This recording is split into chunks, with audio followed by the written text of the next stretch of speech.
is Miss Christine Swagger, and you'll find a bio on Miss Swagger in your handout, as well as you'll find similar bios of everyone else who's speaking. But I just wanted to personally say I've known her for the better part of 10 years, and just think she's a delightful person. She and her husband are both very involved in their community over in Santee, and they've also been a very big help to us here in Clarendon County, the Chamber of Commerce, through their work through our mural project, as well as we had a book signing that she came to several weeks ago and went over real well. And just again, bringing more recognition to our area and to Francis Marion and what he did in the Revolutionary War. So Christine, if you would, please come and share with us today.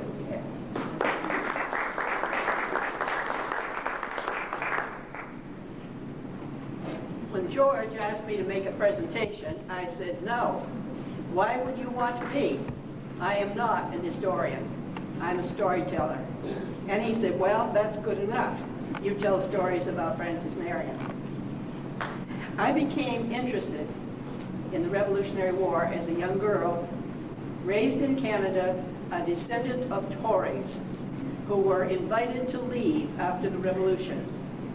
I studied American history in a Canadian high school from a British textbook. And I knew why the British lost. I came to this country to go to college, and I took a course in American history. And I found out that most Americans do not know how they won.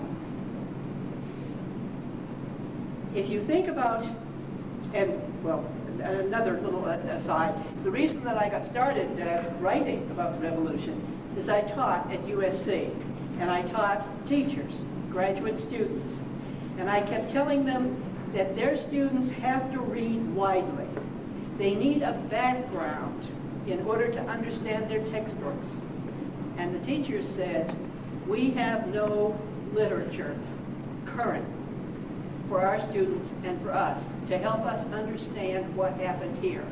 They assigned Johnny Tremaine and My Brother Sam Is Dead, and they're fine novels. That's the way the war was fought in Philadelphia. That is not the way the war was fought in South Carolina.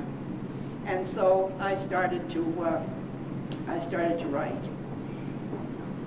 In terms of the Southern Campaign, it's probably far more important, or has more importance in British textbooks than in American textbooks, because Cornwallis's campaign in the South was Britain's last-ditch effort. They thought they were going to win the war here. There was tremendous opposition to the war in England, and for a very good reason. The taxes had gone up tenfold. There had been casualties. They had been promised a quick solution, and here it was dragging on for years. It sounds like Vietnam, doesn't it? But they also were paying 30,000 Hessian troops. And after the Battle of Saratoga, it was perfectly obvious they were going to need many, many more troops if they were ever going to win this war. Now, the politicians had a solution. Lord North and Lord Germain, not willing to persuade the king, if he could be persuaded, that this war was unwinnable, decided that the way to win it was to take troops from New England, move them down into the South, sweep up through the South, and win the war that way. And when that campaign failed, when Cornwallis failed, the government fell, and the opposition went in with the intention of ending the war. So the British textbooks that I studied saw that the British lost the war in the South. Lord Cornwallis lost the war. And if he lost it in the South, then the Americans won it in the South. And when I moved here, almost 30 years ago now, it bothered me that our students don't understand that. So I started to write. Now, I write historic fiction, but I define historic fiction very narrowly. You cannot distort the history. The history has to be the plot. and I merely imposed a family on it to go from one event to the other to tell the history. And because I lived in Camden at the time, I was going to use Camden as a setting. And I started studying the Camden history, and I met Frances Marion. And I knew I had to deal with Frances Marion because the British in Camden had to deal with Frances Marion. And the more I read about him, the more interested I became. I was not dissuaded by Disney's Swamp Fox with the handsome Leslie Nielsen as Frances Marion. I wasn't particularly impressed with Mel Gibson either as Frances Marion, because they don't really meet my expectation of what Frances Marion ought to look like and act like. But when the British moved into the South, very early on, it looked like the war would be won in the South. And then things immediately began to fall apart. Now, some of Marion's life I'll not cover because you already heard about his Indian campaign. And I will mention that his description, the description when he was born, it says that he was not larger than a New England lobster and might easily have been put in a quart pot. I mean, it almost sounds, you women who've had children, it sounds like a premature birth. Anyway, he had deformed ankles and knees. He was always sort of a runt, and he wasn't very handsome. Mel Gibson may be surprised about that, but he was described as puny. Now, he lived a rather unspectacular life early on, and when his family moved to Georgetown, a port with all of those sails, he was intrigued by the sea, and we've already heard he went to sea, and the ship got to the islands without incident, but on the return was hit by a sperm whale, I understand. It capsized, and the crew made it into a lifeboat along with a dog. They were castaways for about a week. They killed the dog and ate it. Two of the men died. I don't know if they died from eating dog or from other reasons, but two died, and eventually they were all saved. But Marion was returned home and obviously decided that a life at sea was not for him. Now, he was the youngest unmarried child when his father died. And so he took over the family plantation and the care of his mother. Now, we've heard about his career with the Indian fighters early on. According to my best information, he went back into the Army in 1775, right after Lexington and Concord. And there's quite a bit of evidence for this because in June of 1775, he was commissioned in the 2nd South as a captain because he had previous military service. And of course, who was commanding the 2nd South? Moultrie. And of course, Moultrie knew him from his earlier campaign.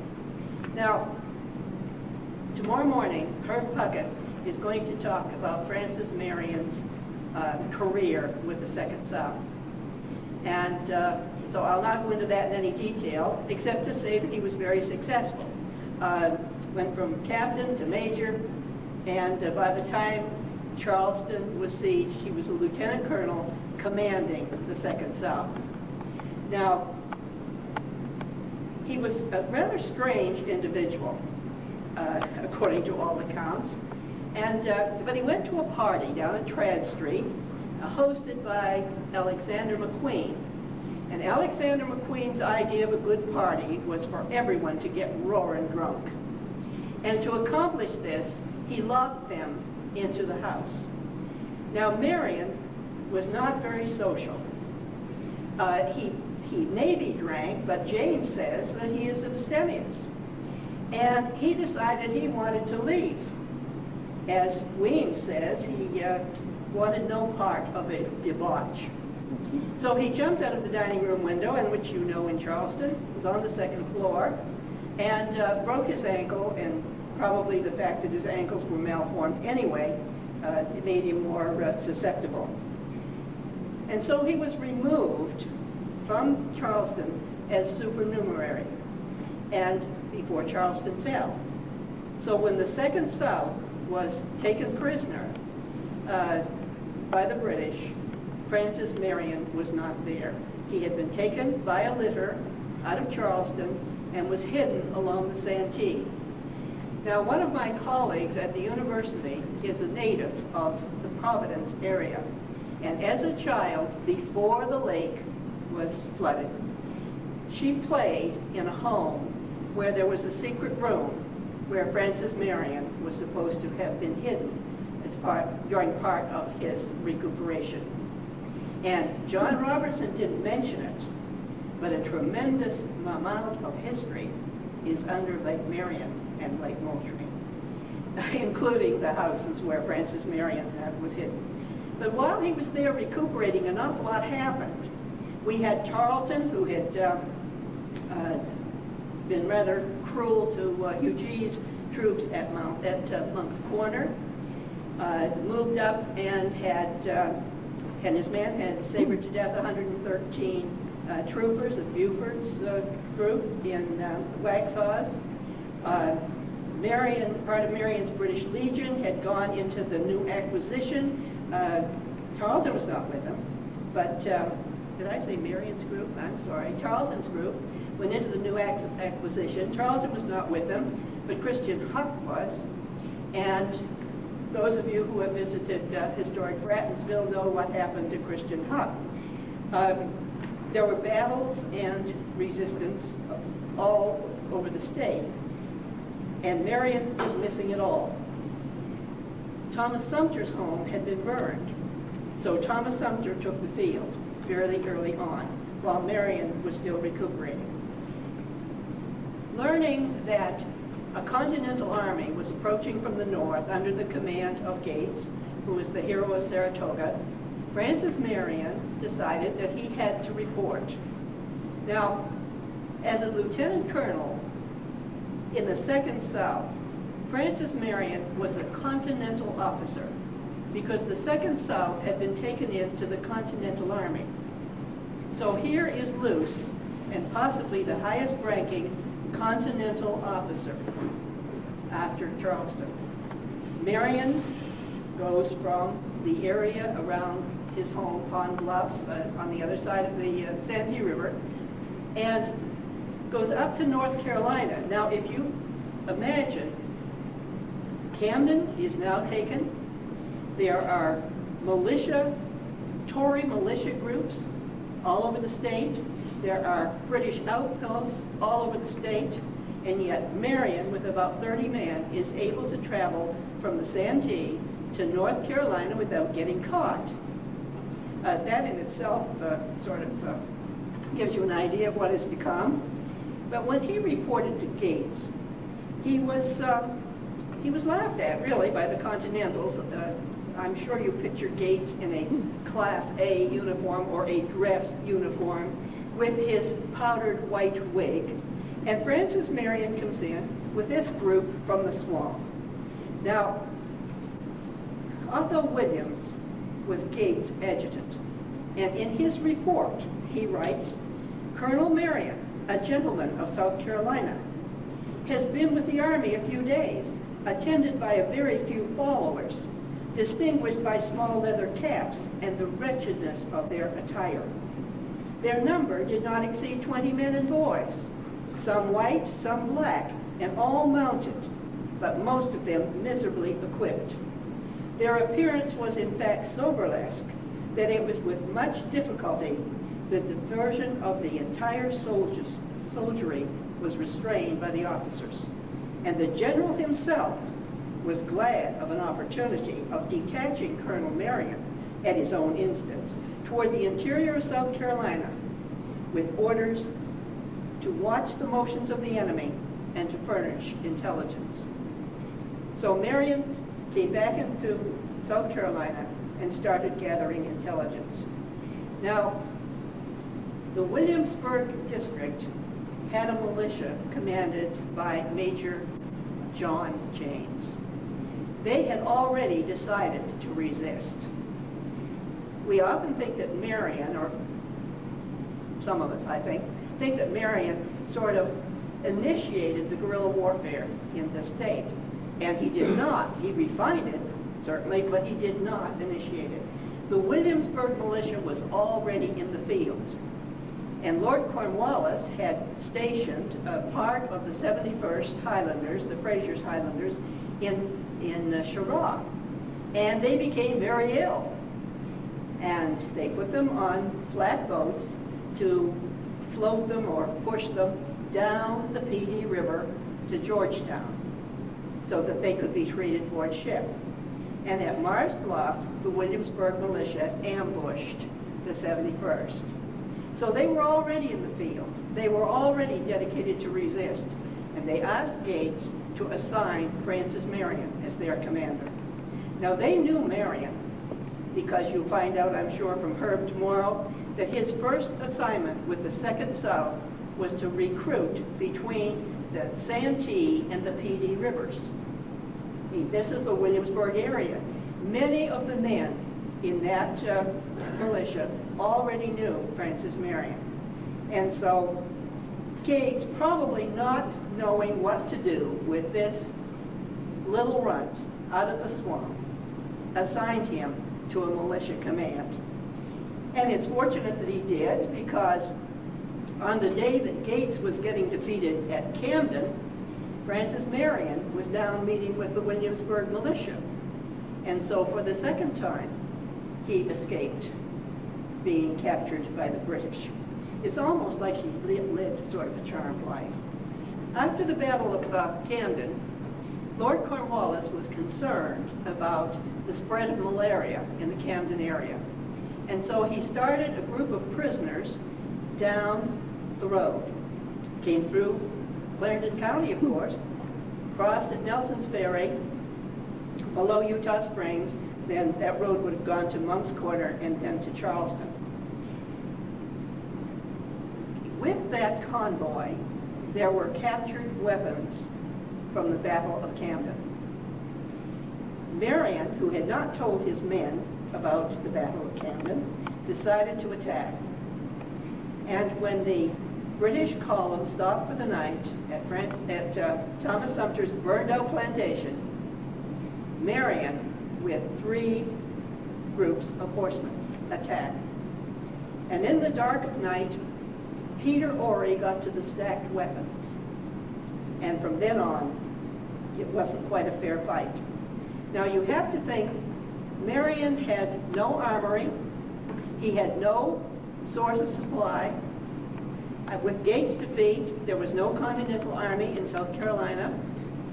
Many of Marion's men, who were small landowners, many of them were poorly armed. Walter Edgar says that 25% of those men were black men. And in addition to them, of course, were many of the Indians. Many needed to be equipped. And the only way Marion had of getting arms for those men was to take them off dead and wounded British soldiers. And so his response to the British occupation is quite reasonable. After that attack, Gates, not having any other good news to tell, sent on a report about Marion's attack at the Great Savannah. And it got into the newspapers in the North. Of course, they misspelled Marion's name. But now, Lord Cornwallis, who had his headquarters in Camden, knew about Francis Marion. Now, Marion's next effort, I always have this map here, and half the time I forget to use it. Marion has been down here, and he next was up through into this area, close to where Gulliver's Ferry is today. Micah Gainey was a Tory commander, Tory militia commander, a loyalist.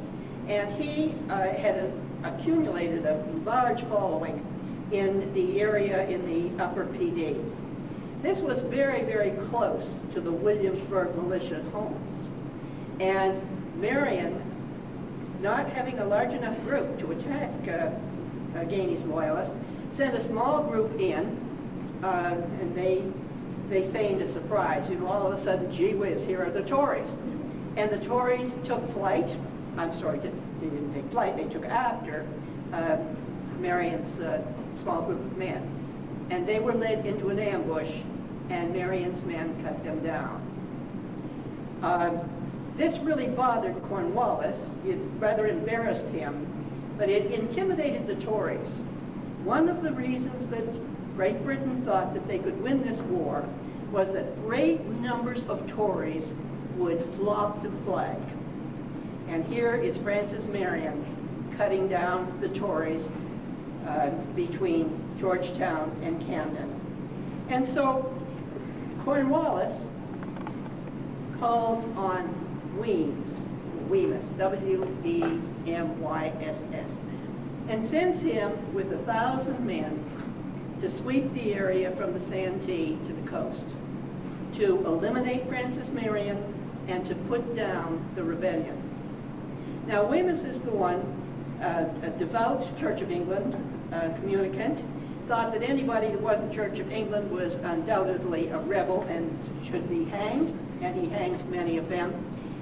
He burned the Presbyterian churches as workshops of sedition. And he also burned the Welsh Baptist churches. They didn't make out any better.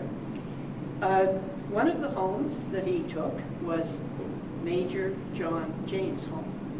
And James was with Marion up and hiding in the swamps because Marion did not have the manpower to stop Weymouth. And after the Weymouth left, and William Dobin James, the 15-year-old son of the commander of the Williamsburg militia, joined his father and Marion, according to the reports. Weymouth left a smoking area about 17 miles wide and 70 miles long.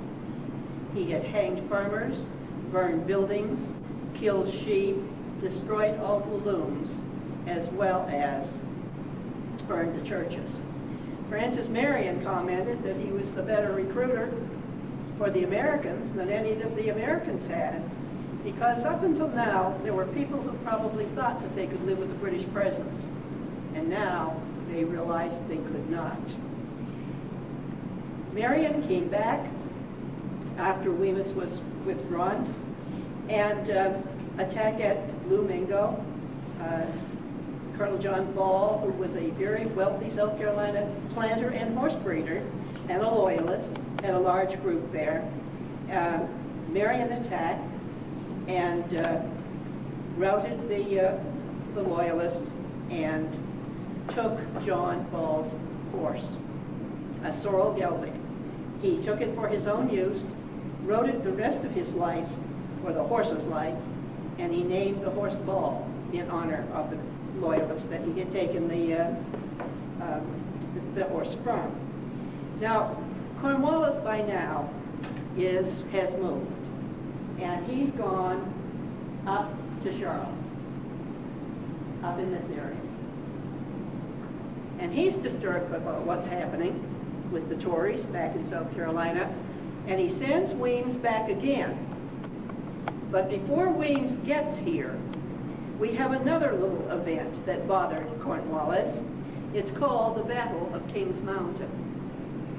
And once that battle was over, Cornwallis realized that his western flank is exposed.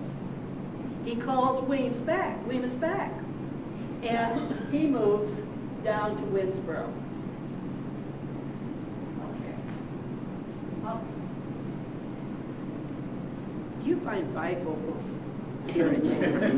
Anyway, so he's back in Winnsboro. Now, the commander at Camden decides that he will again try to neutralize Francis Marion. And he sends out, or recruits, a group under Samuel Tyne of loyalists from the high hills of Santee. And they go to Camden to get equipped with 80 new horses and saddles and bridles and blankets and muskets and all of this. And if you read the Camden account, the men in Camden locked up their womenfolk because this was one rough bunch. They were out to get Francis Marion. And they came down and they camped at Tarco Swamp, which you will see tomorrow. And being an unruly bunch, they stacked their weapons, drank, played cards, and late in the night, Francis Marion attacked. Now, how many casualties he inflicted depends on whether you read James or Weems or somebody else. They all agree that Francis Marion only had 2 horses wounded. Evidently not any men. But the number of British killed, or the loyalists killed, changes with the account. But they did get 80 horses, 80 saddles, 80 blankets, 80 muskets, and all of the ammunition that went with it. And Marion then disappeared into the swamp. Now, this was a little more than Cornwallis could handle. He's still at Winnsboro. He still has hopes that he's going to get to Virginia. And now, Trimble is at Camden commanding, and he asks Cornwallis for help. And Cornwallis sends Lieutenant Colonel Tarleton back into the swamps of South Carolina to neutralize Francis Marion. And you all know that account. And again, tomorrow you're going to see that swamp. And George has traveled it over and over again. And Tarleton attempted to intrigue Marion and get him out of the swamp by appearing to have far fewer troops than he did, and appearing to have an encampment that was slack, like Tyne had. But evidently a spy or part of the family, of the Richardson family, went into the swamp to tell Marion the size of Tarleton's troops and force, and that it was Tarleton. And Marion knew that he could not come out and face Tarleton in what Tarleton would call a fair fight.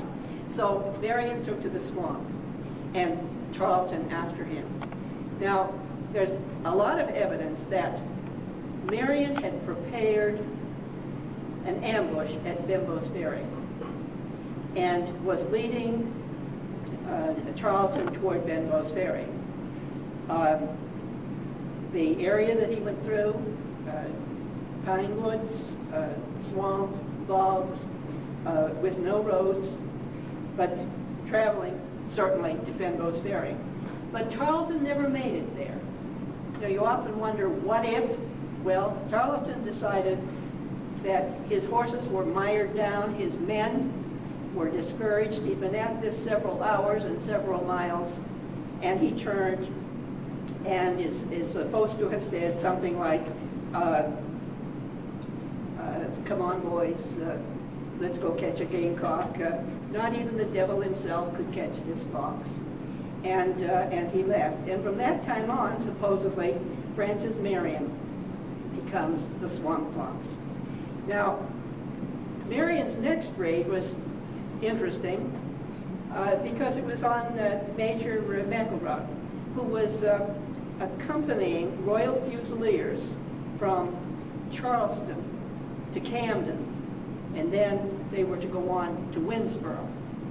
They were supposed to be poor specimens, and Marion attacked, and McElroy decided that they ought to have a duel, and equal numbers from each side would fight, you know, in, I guess, in the gentlemanly manner. And when Marion's men appeared, the British left. And Marion realized that he had been fooled, that while they were making preparations for this duel, the British had moved up the road toward Camden.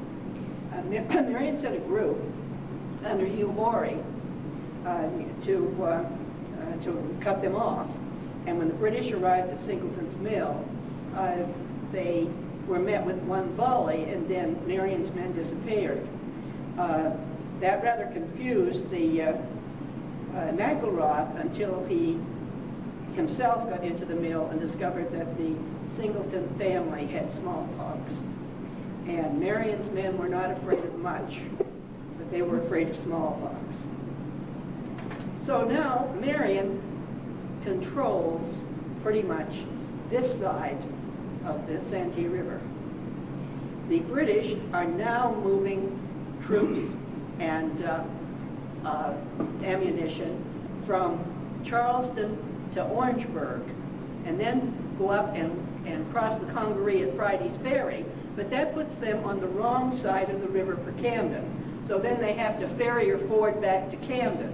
Of course, it does put them on the right side of the river for Winnsboro. Now, Marion goes in to Snow's Island, and it's Christmas time, and things are changing. Washington now has an opportunity to select a commander for the Southern campaign, for the Southern region. Always before, Continental Congress had selected them. And the first one had lost an army in Savannah. The second one had lost an army in Charleston. And the third one had lost a battle and most of his army at Camden. So either they got smart, or they decided they didn't want to take the blame for another poor choice, and Washington was allowed to select, and he selected Nathaniel Greene. And Greene moves south. As he starts to move south, he hears word about Kings Mountain, and things are changing. Greene is what one would call a micromanager. He wants to know the speed of the rivers, the depth of the rivers, because he's interested in moving troops, moving supplies, and he just seems to have his hand in everything. He comes to Charlotte, and the troops that are left are very poorly trained, very poorly armed, hardly clothed, and he knows that he has a problem. But he also has a strategy, because although he can build an army if he has time enough, time is running out on Cornwallis, because Cornwallis cannot replace the dead soldiers. And every wounded and sick British soldier is a drain on the food and the medical supplies. And Greene's strategy is very simply this. While he builds his army, he intends to inflict as many casualties on Cornwallis as he possibly can. And as you know, he never wins a battle, but he inflicted a lot of pain. Not able to stay at Charlotte, he now moves to Hicks Creek in Cheraw, his headquarters, and over here he sends Daniel Morgan. And Cornwallis is between the two. Greene sends Light Horse Harry Lee down to meet with Francis Marion. Now, when Marion and Lee are down here at Snow's Island, the British here, looking at all of this, see Greene there, Lee and Marion here, and feel that the threat is going to be down through the swamps toward Charleston. So when Cornwallis over here is waiting for reinforcements, Leslie, he also realizes that he's got a problem over here with Daniel Morgan, and he sends Tarleton out to meet Morgan. Now, Francis Marion, in spite of the movie The Patriot, Francis Marion was not at the Battle of Cowpens. However, because Rawdon at Camden was looking eastward and delays Leslie. Then Leslie does not get to Lord Cornwallis until 2 days after Morgan has won the battle and starts north with prisoners. Marion, of course, hears about the Battle of Camden, or the Battle of Cowpens, and is just ecstatic. The Continental Army moves north. Light Horse Harry Lee, part of the Continental Army, he's called to move north. And so now, by the end of January, there is no Continental Army in South Carolina, and Francis Marion is still at Snow Island. And Lord Rawdon at Camden decides he is going to get Francis Marion. And so he sends 2 groups, and again, the numbers vary depending upon the source. 500 each under Doyle or Watson, or 250 each under Doyle and Watson. Whatever the number, it was a large number, and they were well-trained soldiers. The intention was to have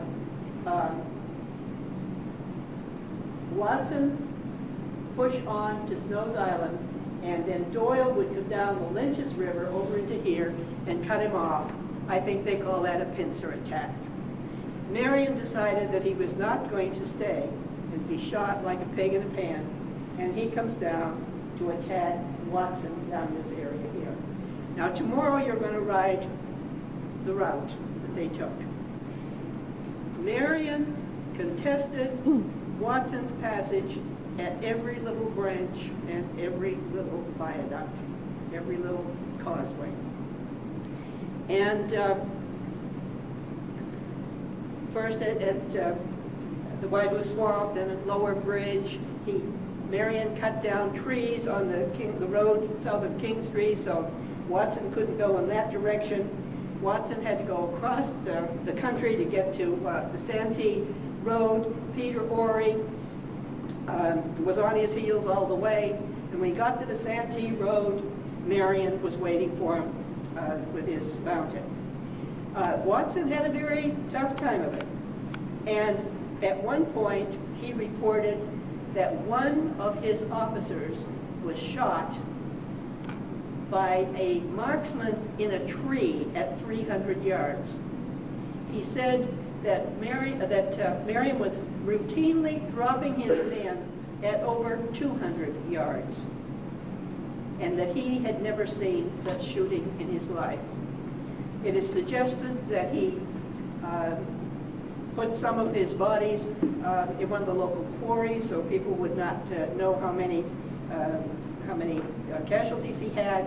He did get permission from Marion to move some of his wounded back to Charleston. And Watson is out in the middle of nowhere. He can't get back to Camden. He can't get back to 96. He has to head for Georgetown. And as the old spiritual says, there is one more river to cross, and it's the Sandpit.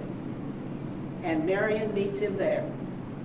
Eventually, Watson is able to move on, but he leaves 20 dead on the field and gets to Georgetown with 2 wagons of wounded.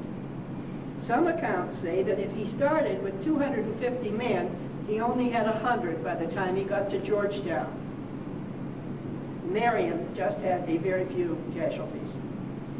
Marion rushes back to Snow Island and discovers that Doyle got to Snow Island and burned everything that was there. The ammunition was dumped, and then he left. Marion catches up with him at one of the ferries, and although Doyle is already across the river, Marion's sharpshooters, the McCockery's probably, rifles probably, were able to inflict some casualties on Doyle. But Marion is now in one of his black moods. He was maybe manic depressive, but if he was very rarely manic and usually depressed. But he chose some of his intimates. He was going to Philadelphia. He wanted to resign. Maybe he would go to North Carolina, because count, the British have sent 5 officers in the swamp to kill him.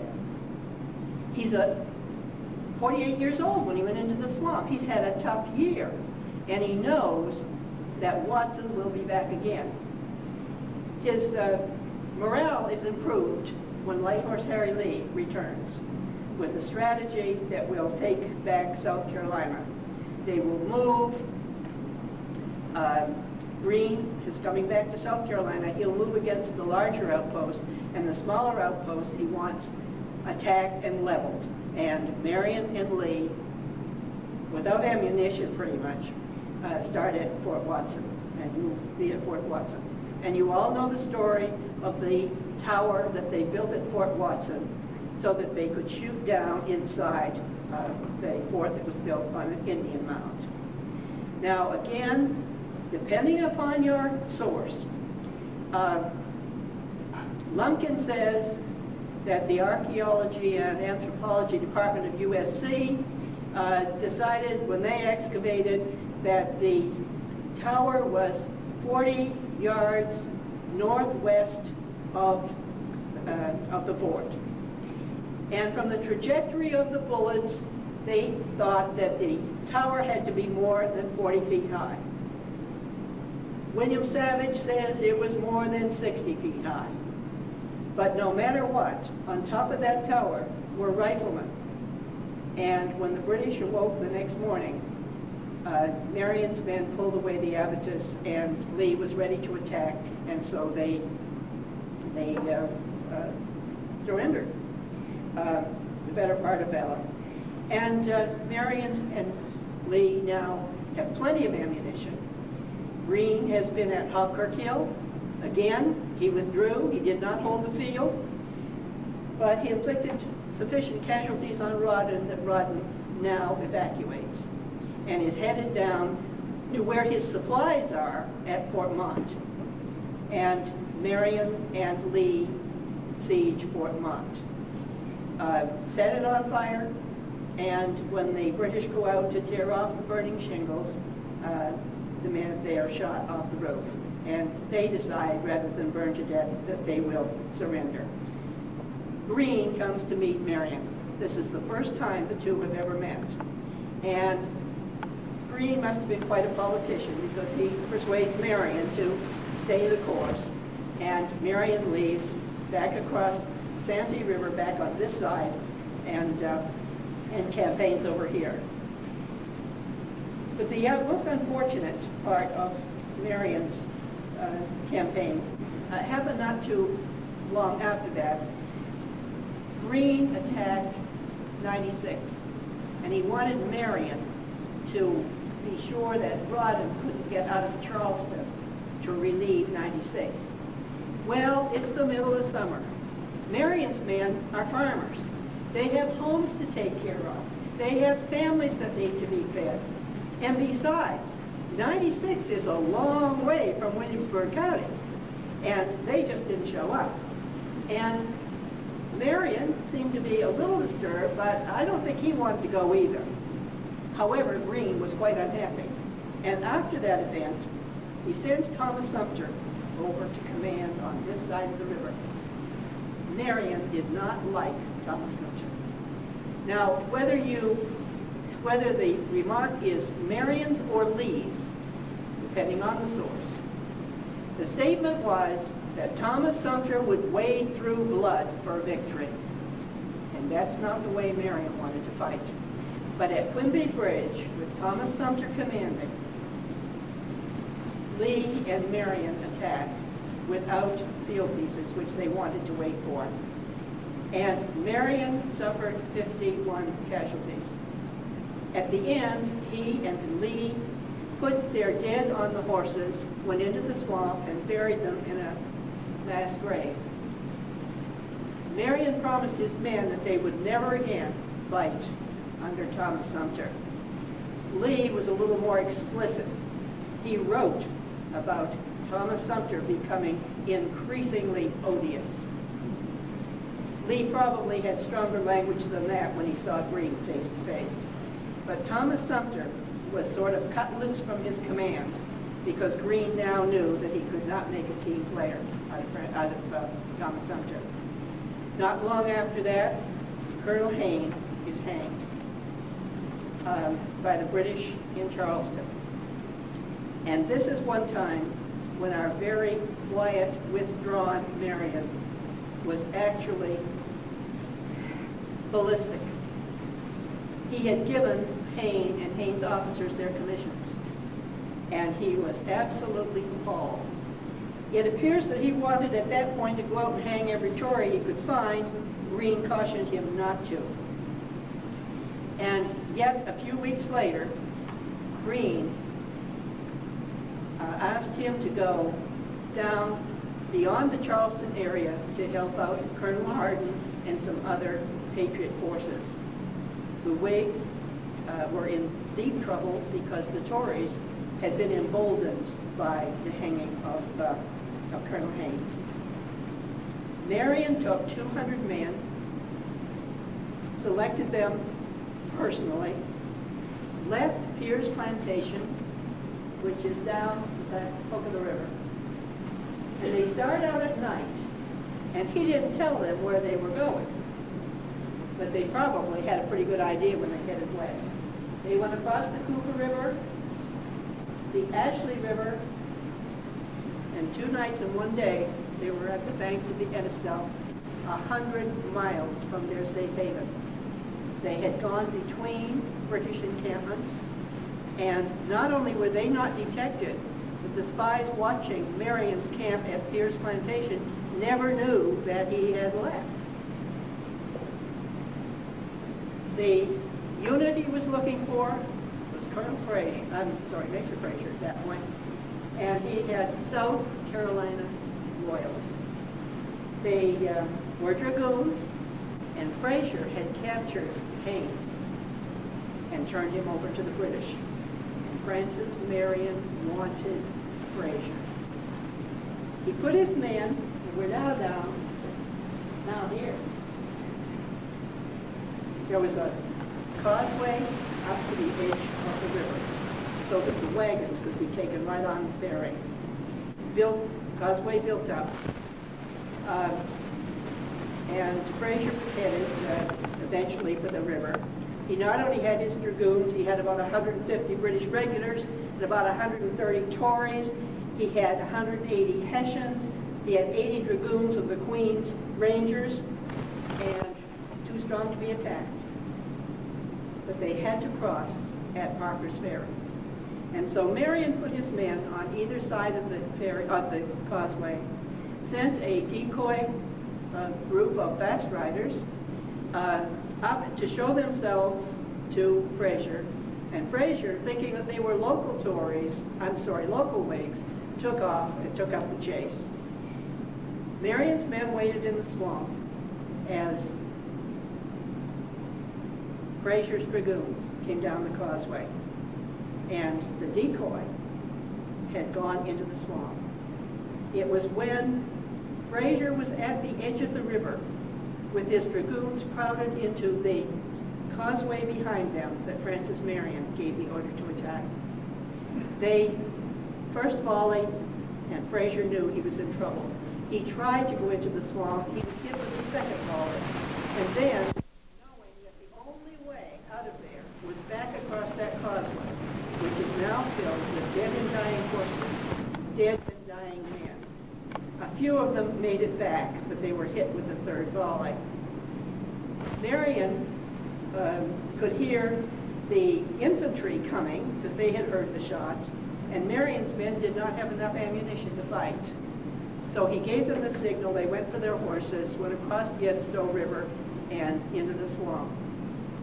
The next day, Marion sent the group back to have some idea of what kind of damage that he had wrecked on Frazier. And all they had found was 28 horses, dead horses, rotting in the sun. Marion thought perhaps that he had inflicted maybe 100 casualties. But we know now from Frazier's report to Balfour in Charleston that he had lost 137 men on that causeway. Marion left. Marion lost 1 private killed and 2 privates wounded. Marion went back to Pierce Plantation, then moved, realized that Greene needed him because we're now coming up to the Battle of Utah Springs, and He's on the same side of the river as the British encampment, and at night he takes 260 riders around the British encampment, which is close to his home, and where he knows all the old trails, and he is never detected. At the Battle of Utah Springs, one of the longest and bloodiest of the Revolution, Francis Marion's militia were in the right front and started the battle and moved only when they were out of ammunition, and then the Continentals took over. I want to tell you that it was not the militia's fault that they lost that battle. The Continentals were the ones that stopped to eat and drink. I wouldn't want you to think that Marion's men did anything like that. Within a month, we had Yorktown, and the British Parliament fell, and the new opposition party went in with the intention of finishing the war. But the bloodshed did not stop in South Carolina. We still had Bloody Bill Cunningham massacring Whigs, and probably Whigs out massacring Tories, and the governor decided that he was going to establish a government in Jacksonboro. Without Thomas Sumter, Marion is the one that Greene depends upon for militia support in the state. The governor has all kinds of ideas of what he wants Marion to do. And Marion is elected a senator, and Rutledge keeps him at Jacksonboro because without Marion, he does not have a quorum. So Marion and many of the Williamsburg men came back home. They didn't much like Charleston anyway. And so the last year of the conflict in South Carolina, Marion had a few encounters, but he really had lost control of his militia. And besides, he had a lot of former Tories in there that he didn't trust them much either. On the 14th of December of 1782, the British were going to leave Charleston. And the Council of Charleston planned the change of command. And Generals Greene and Wayne would take the Continental scene. The Council of Charleston decided that no militiaman was allowed in the city, even as a spectator. The men who had won the battles were not fit to celebrate with the people of Charleston. Greene was very embarrassed about this, and he invited Marion to go as his personal guest, and Marion declined. He said, well, they had smallpox in Charleston, and he'd never had it, and he really didn't want to go, and besides, he and his men wanted to go home. So before the British departed, Francis Marion collected his militia, and he thanked them for 2.5 years of the most miserable existence man had ever endured. And he continued by saying, if ever this unhappy country is attacked again, I know you will do it again. And he climbed on his horse, and with his body servant Oscar, turned his back on Charleston and rode home to Pond Bluff. Now, why is Francis Marion remembered? I don't think that scholars really gave him the reputation. The men who rode with him, families who rode with him, revered him. And he took their welfare very, very seriously. One of the reasons that he explains that he always attacked on 3 sides was to give the enemy a chance to escape, because men surrounded will fight to the death, and that would put his men in more jeopardy. If you're going to fight in that brutal time, wouldn't you want to fight for someone who holds your life dearly? Now, in conclusion, I want you to think with me. I want you to imagine that you're a part of Francis Marion's group, that you are in the swamp waiting to ambush Fraser at Parker's Ferry. You have followed a man 100 miles. You left your safe haven. You were not told where you were going. And now you're in the swamp. It has been a very, very wet spring and summer. So you're probably up to mid-calves in muck. It is the last week of August. And there is every poisonous snake, insects, biting, stinging in that swamp. And you stand there with your weapon, and you hear approaching a superior force. You are outnumbered, you are outgunned, and you wait. You do not fire prematurely. You do not run for your horse, but you wait for the order from this small, ugly, taciturn, paranoid little runt. Now, if you do not believe that Francis Marion is the finest commander in the Carolinas, if you do not believe that you're going to pull this off like you've pulled off so many ambushes before, if you do not believe that you can trust Francis Marion with your very life, then what are you doing in that stinking, sweltering swamp? Thank you very much.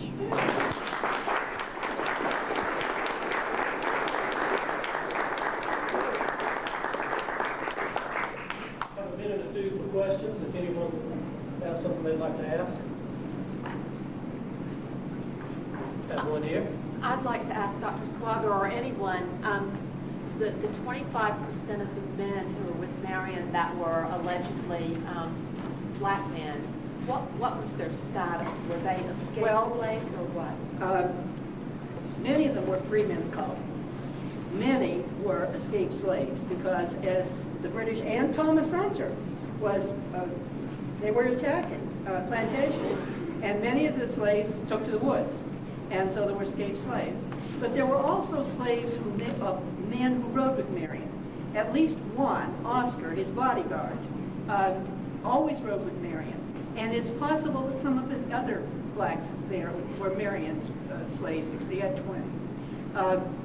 But many of the men who rode with Marion that were very prominent in the Williamsburg militia were slave owners. And if you're going into the woods to fight, you probably would take people with you that you trusted. So there were three categories of blacks who probably rode with Marion. And unfortunately, in our listings, they don't list them. Yes? I gather from your speaking that you attributed Marion's relative lack of success in 1782 to the departure of a lot of his men. Is this basically what you're saying? Well, and then there was the conflict between Ory and Mahan. And Marion, and then too, Greene wanted to mount a cavalry. And so some of Marion's men were siphoned off there. And then the governor decided that any former Tory who signed up, appeared before the militia commander, and pledged to serve 6 months in the Patriot forces was absolved of all of their guilt. Wouldn't you like to think that just for 6 months that would wipe out a lifetime of sin? But anyway, so there were many people now in those forces, and Marion called them new uniforms because they had been outfitted by the British and they were much better shape than Marion's men. And then Marion could not spend the time with the command. He went back a couple of times, but he wasn't there every day. And a lot of the people at the end did not have the loyalty to Marion that Mouzon Mouzon I guess was wounded by that time, but McCautry and the Alstons and all of those had. And things just didn't go. He wasn't defeated, but he had to retreat in good order. Thank you. Well, just one more. You mentioned at the beginning that Marion's force included boys and as well as men. Oh, yes. You have. How old were these? Well, boys? William Dobin James was 15, but there were probably men or boys that are younger than that. Andrew Jackson was fighting with Davy as a rifleman when he was only 13. There were no schools and no churches. People were afraid to assemble. And anybody that looked like they were old enough to fire a weapon was, policed up either by the Tories or by the Patriots. So many fairly young. I think the drummer boy at the Battle of Cowpens was 8 years old. Is that right? Thomas Young, who was there for his 17th birthday, he was a cat. Yeah. So it was a young man's war, and Francis Marion, who went into the swamp at age 48, was an old man.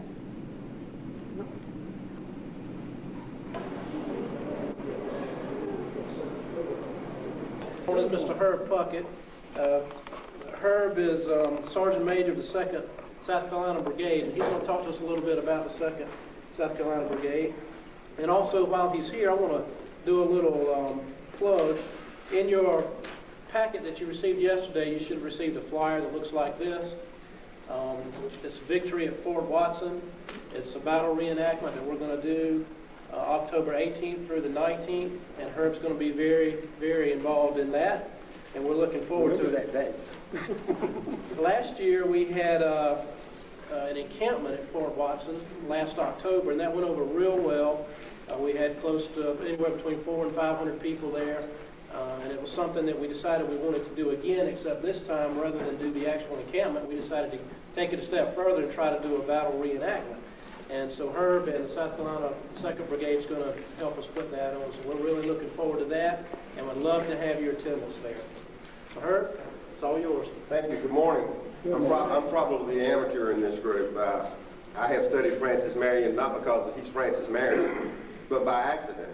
1975, I thought this would be a neat thing to do, to go and reenact, because it'd give my family something to do, and I got married and remarried in the hobby and raised 3 kids in the hobby from the age of 4 up to the 35s, and I'm still doing it. And after I retired, somebody said, it's time to do the 225th anniversaries. You got to come back and do that. So I'm now the commander of the 2nd South Carolina, not the sergeant major anymore. I'm too lazy to do that. That's too much like hard work.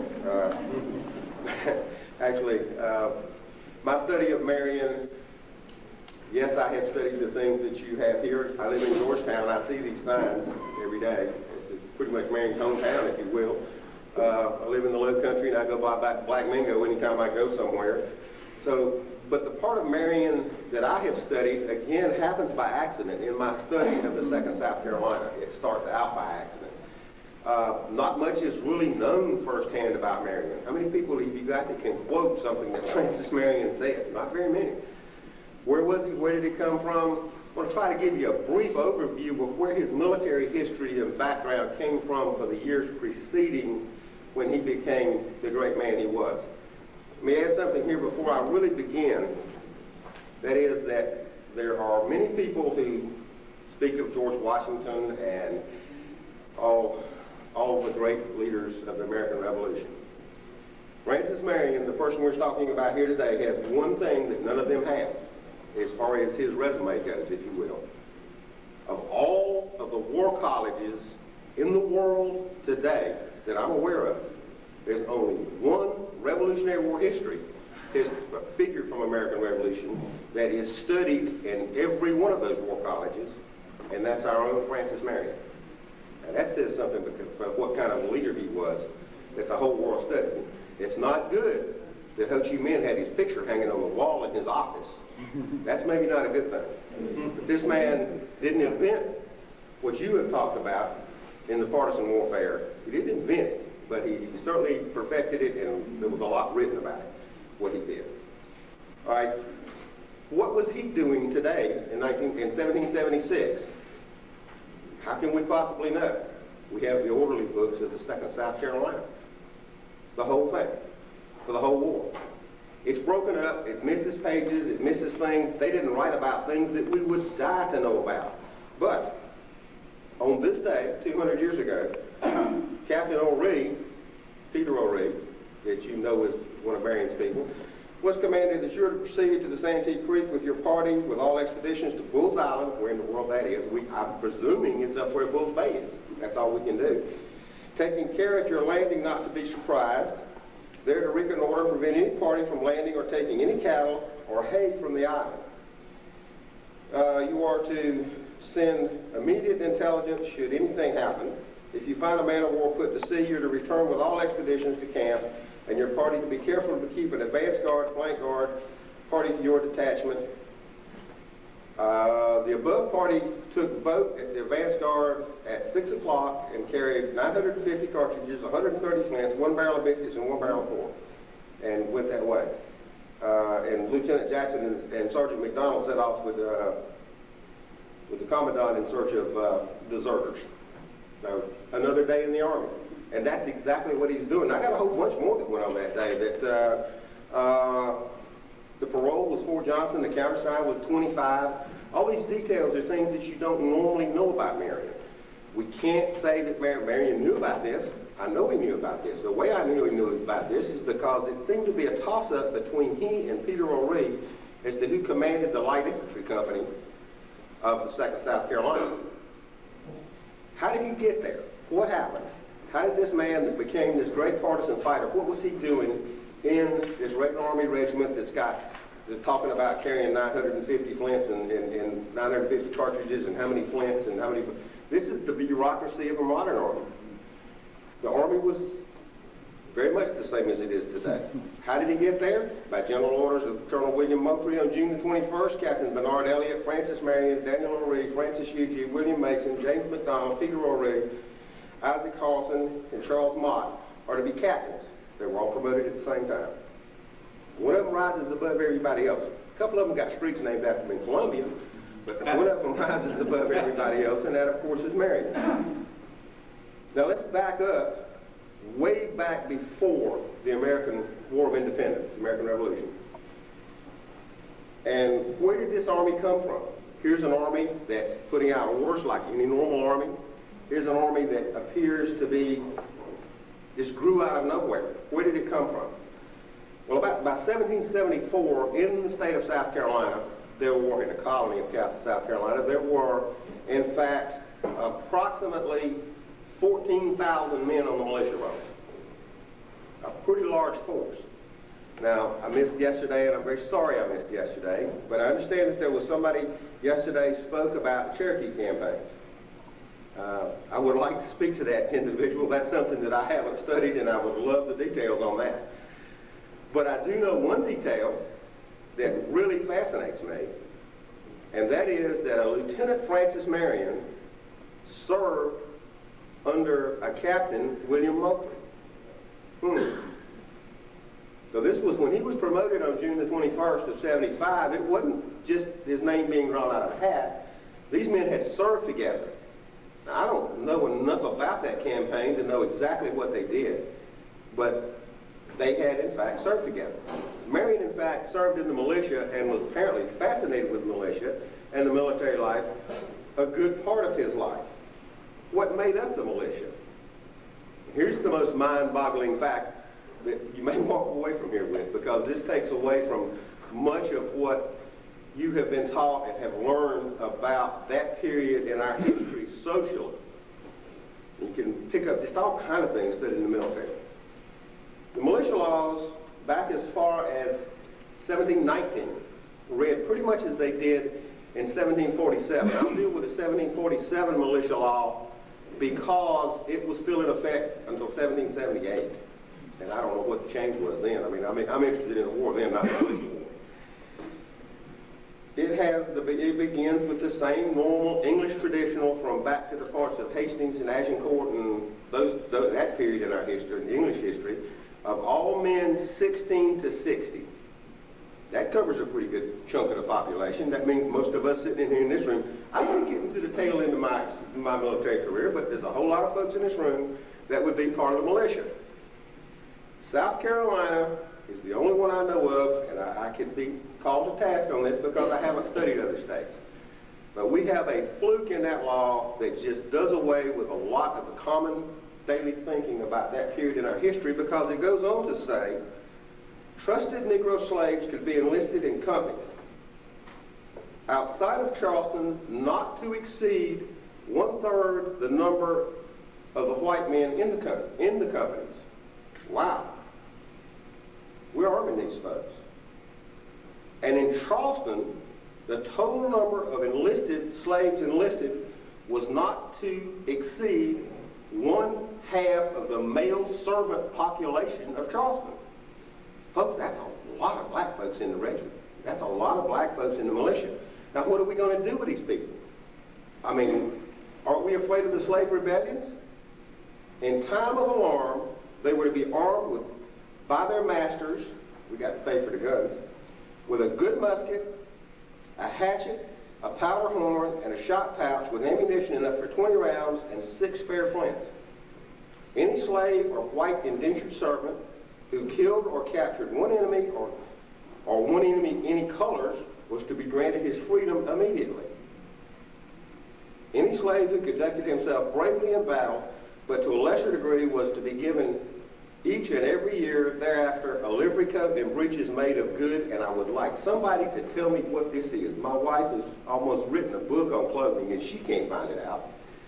Of good red Negro cloth. We don't have a clue what kind of material that is. Turned up with blue and a black hat and a pair of black shoes. What happened to all this fear of rebellion? That just puts a completely different complexion on that whole period in history. A third in the outcountry, and as many as a half of the population of black men in Charleston could belong to the militia, or did belong to the militia. That is a lot of people. So later on September the 15th of 79, on their way to Charleston, when they say that you will arm and issue arms and accoutrements to the servants, that changes the whole complexion of what the 2nd South Carolina looked when it went against the Spring Hill Redoubt down there. And then finally, there's mention when Marion rode into Charlotte to meet up with that fine General Granny Gates, and was sent back to do something a little different. Thank goodness for the whole American Revolution, he didn't go with that army and was sent south to block the creeks and the bridges.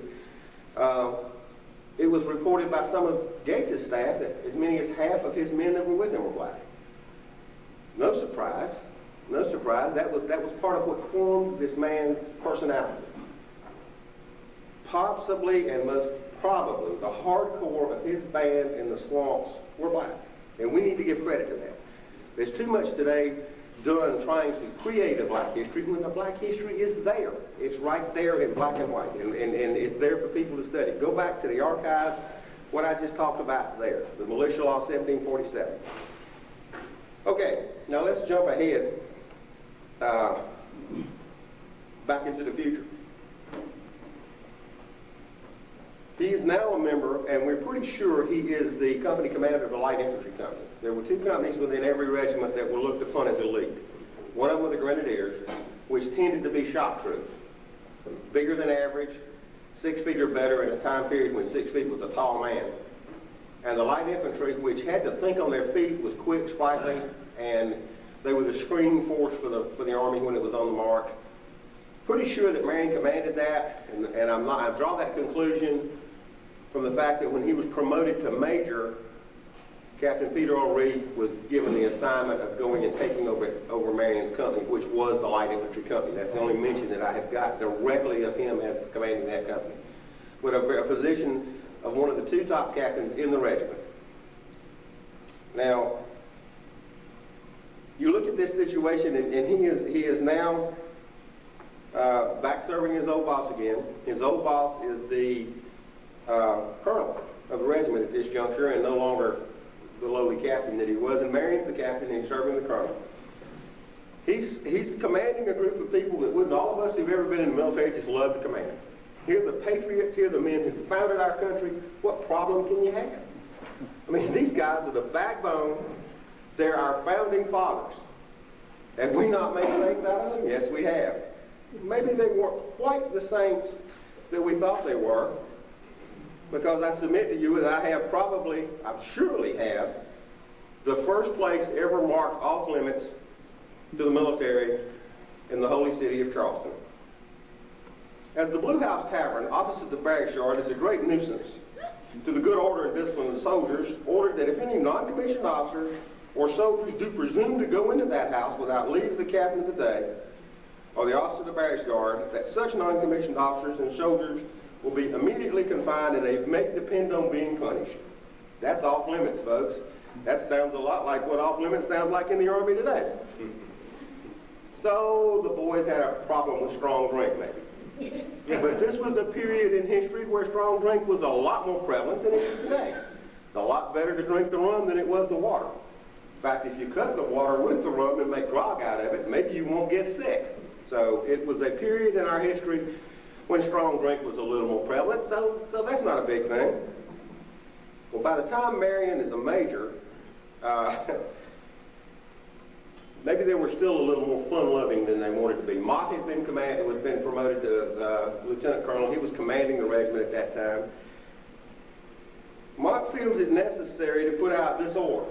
And again, I hate to read these things, but this is as good as I can do because this is what was being said at that time in history. This is not someone else's interpretation. The colonel has had complaints that the men of the regiment frequently fire their arms through the windows of the barracks. This is downtown Charleston, folks. He's not talking about firing their weapons out the window at Sullivan's Island. He's talking about them shooting out the windows in downtown. And it upsets the citizenry, as you can imagine. It's therefore ordered that no firing of muskets be allowed in or near the barracks, and he particularly desires that the captains of the day will apprehend anyone who may disobey this order and report him, who may depend upon being severely punished. He has had complaints also, this is one of my favorite ones. He's had also complaints that many of the men appear on the green near the barracks in a very indecent state and manner, such as running with one another, entirely naked, and playing many lascivious tricks, and are a scandal to the regiment. Folks, our forefathers were streaking through Charleston. These saintly people that we put up on this pedestal as something beyond, and Marion's dealing with that. You know? He's the one that's got to, I mean, you know, when so-and-so comes in his office and says, Captain, what are you going to do about your people? I can just, I've been there. I was an officer in the Army. I've been there, and you're thinking, oh my God, they did what? I just got them to stop shooting out the windows. What are they doing? The boys were bored. And that's what happens when young soldiers get bored and they don't have anything to do, but they find something for them to do. He orders that nothing of this kind will happen again, and on pain of his displeasure and assurances of them being punished. The men are to be made acquainted with the order by having it read to them by the officers of each company. Okay, the officers of each company, these young men, the officers of the hot bloods of Charleston, now surely to goodness they're no trouble. I mean, these guys are the ones with their names on street corners in Columbia now. Towns named after them. They're no problem. Why does the order come out for them to stop riding their horses in the barracks? No kidding. Stop riding your horses in the barracks. General Order the Second, Parole Richmond ordered that all horses in the barracks are to be sent away. And if for future none are to even be admitted into the barracks yard. They were bored too. and I won't get into great detail, but they had their catchwords for bodily functions just as we do to keep it clean. And one of the ministers aggravated the lads greatly because they were scolded severely for doing their occasion in his front yard.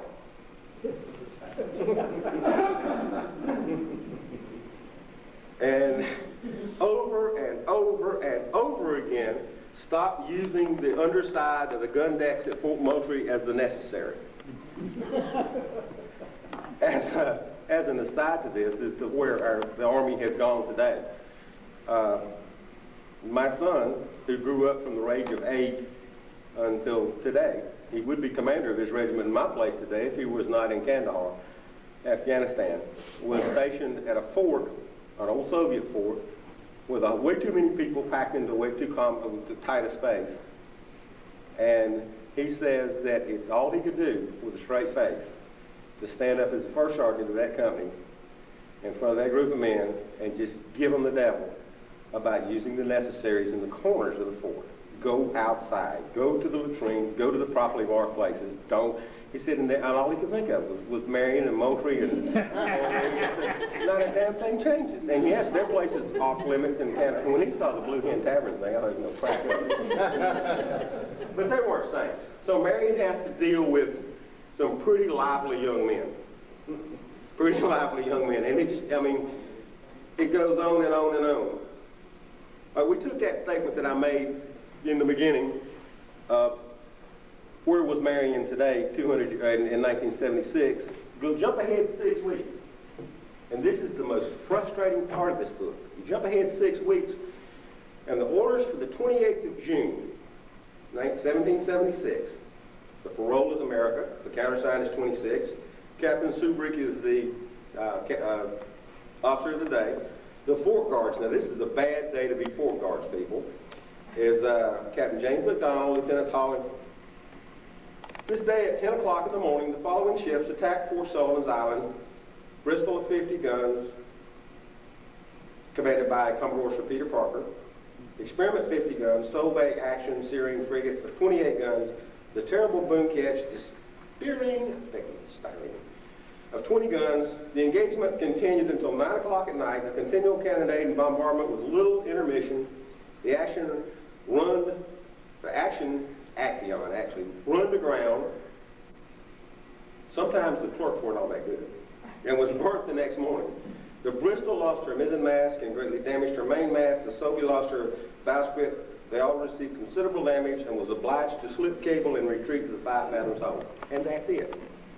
They fight the biggest battle in the South that kept Charleston Harbor open, the biggest main harbor open to commerce in this country for a number of years, and that's what they report. That was the whole thing. There's more the next year about the celebration of the 28th of June than they did about the 28th of June. Now, Francis Marion was there, and he commanded, we think, the Light Infantry Company, but we don't have a clue what any one of those individuals did. We know the names of just about everybody that was there. We know the names, certainly, of those who died there. Not only is it a part of this record in the orderly book, but it's, I think, on the statue, with Jasper statue in Charleston. I believe it's also got a list of names of people who died there. But that's it. And the next day, Colonel Moultrie requests that a return of all dead and wounded in the engagement yesterday to be made to the commanding officer, and if they leave wives and children, and if so, where are they? So there was a concern for the families that had lost their fathers and husbands. Now, as a separate thing, an addendum added into it, members of the 2nd Regiment, His Excellency John Rutledge, President, Major General Charles Lee, desired the most particular hearty thanks to the brave officers and men for their heroic and gallant behavior in the engagement against the British fleet on the 28th of June. General Lee says that no man ever did, and 'tis impossible that any man can behave better than will do us justice in his letters to the Continental Congress. His Excellency the President has sent a hogshead of rum to the regiment as a present, ordered that the quartermaster do serve a gill of rum per man as long as it lasts. Ordered that the sergeants of the company do read the thanks of the President and General Lee to the men. So somebody recognized what they did. But again, wouldn't you just love to know what happened on an individual basis to some of those folks? Jasper put the flag back up, we know that. We're not quite sure how, because that's not even reported in here. That's in some people's diaries. Not everybody was a hero there that day. Again, I hate to report that our forefathers were not all heroes. Some of them did not even show up. And the ones that did not show up were not treated in what we would call today the most politically correct manner. They may have hurt their little psychics a bit, along with their little backs. The court-martial sentenced N. Flynn, Edward George, Jacob Copeland, E. Boston, Adam Meek for absence on the day of the battle, to be dressed in women's petticoats and caps, marched around the area to receive 200 lashes, each which they received. John Thompson and Joseph Glover were pardoned. Apparently they had a good excuse for wherever they were. Dressed them up in petticoats and women's caps and marched them around and made fools out of them, and then just beat the bejesus out of them. 200 lashes kill some folks. I mean, that's not anything to be laughed at. So they weren't all heroes that day, but enough of them were to keep the Charleston Harbor open, and now, God help us, the 2nd South Carolina becomes the dandies of Charleston. And the boys that were half, that's when they started shooting guns out the barracks and that sort of thing after this period in time. Again, it's really sad that we don't know any more about what Marion did that day, or what any of the men, as I refer to the ones with their names on the street corners, Hugh Horry, Moultrie. We know that Moultrie had the fire bucket passed from his memoirs. Fire bucket full of grog has got to be nasty. I have served on an 18th century cannon for many years, and when you dip a sponge with black powder into a bucket of water, it leaves behind a residue that is really foul. They took those same buckets and made grog out of them and passed it to the men on the ramparts. How did that miracle occur down there? Here you've got these people that a year before had just formed. A year and 7 days ago, Moultrie got a commission. Marion had a commission. How in the world did they get to the point? Marion was a major that day. He was a major that day. He wasn't a captain. How in the world did they get to the point where they were able to do what they did? And when I say able to do what they did, remember, the British Navy is called the Senior Service. It still is called the Senior Service. It had not suffered a major defeat of that magnitude for 50 years before, and wouldn't receive one for 50 years after that. And we beat the fool out of these people, part of it because of the fact that the Palmetto Fort couldn't be touched by their cannonballs. And they knew that. That was not a fluke. You know, you would be led to believe in our history books sometimes that they used Palmetto only because that's what they had. There's places in this orderly book that, on punishment of how many ever lashes, you will not cut down an oak tree, as they do not serve our needs. So they had an idea what the Palmetto tree was going to do. But they also measured their fire all day long.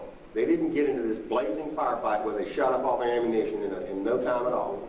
They measured the fire out, and they made sure that they hit what they were shooting at. These are folks that have never been in combat before.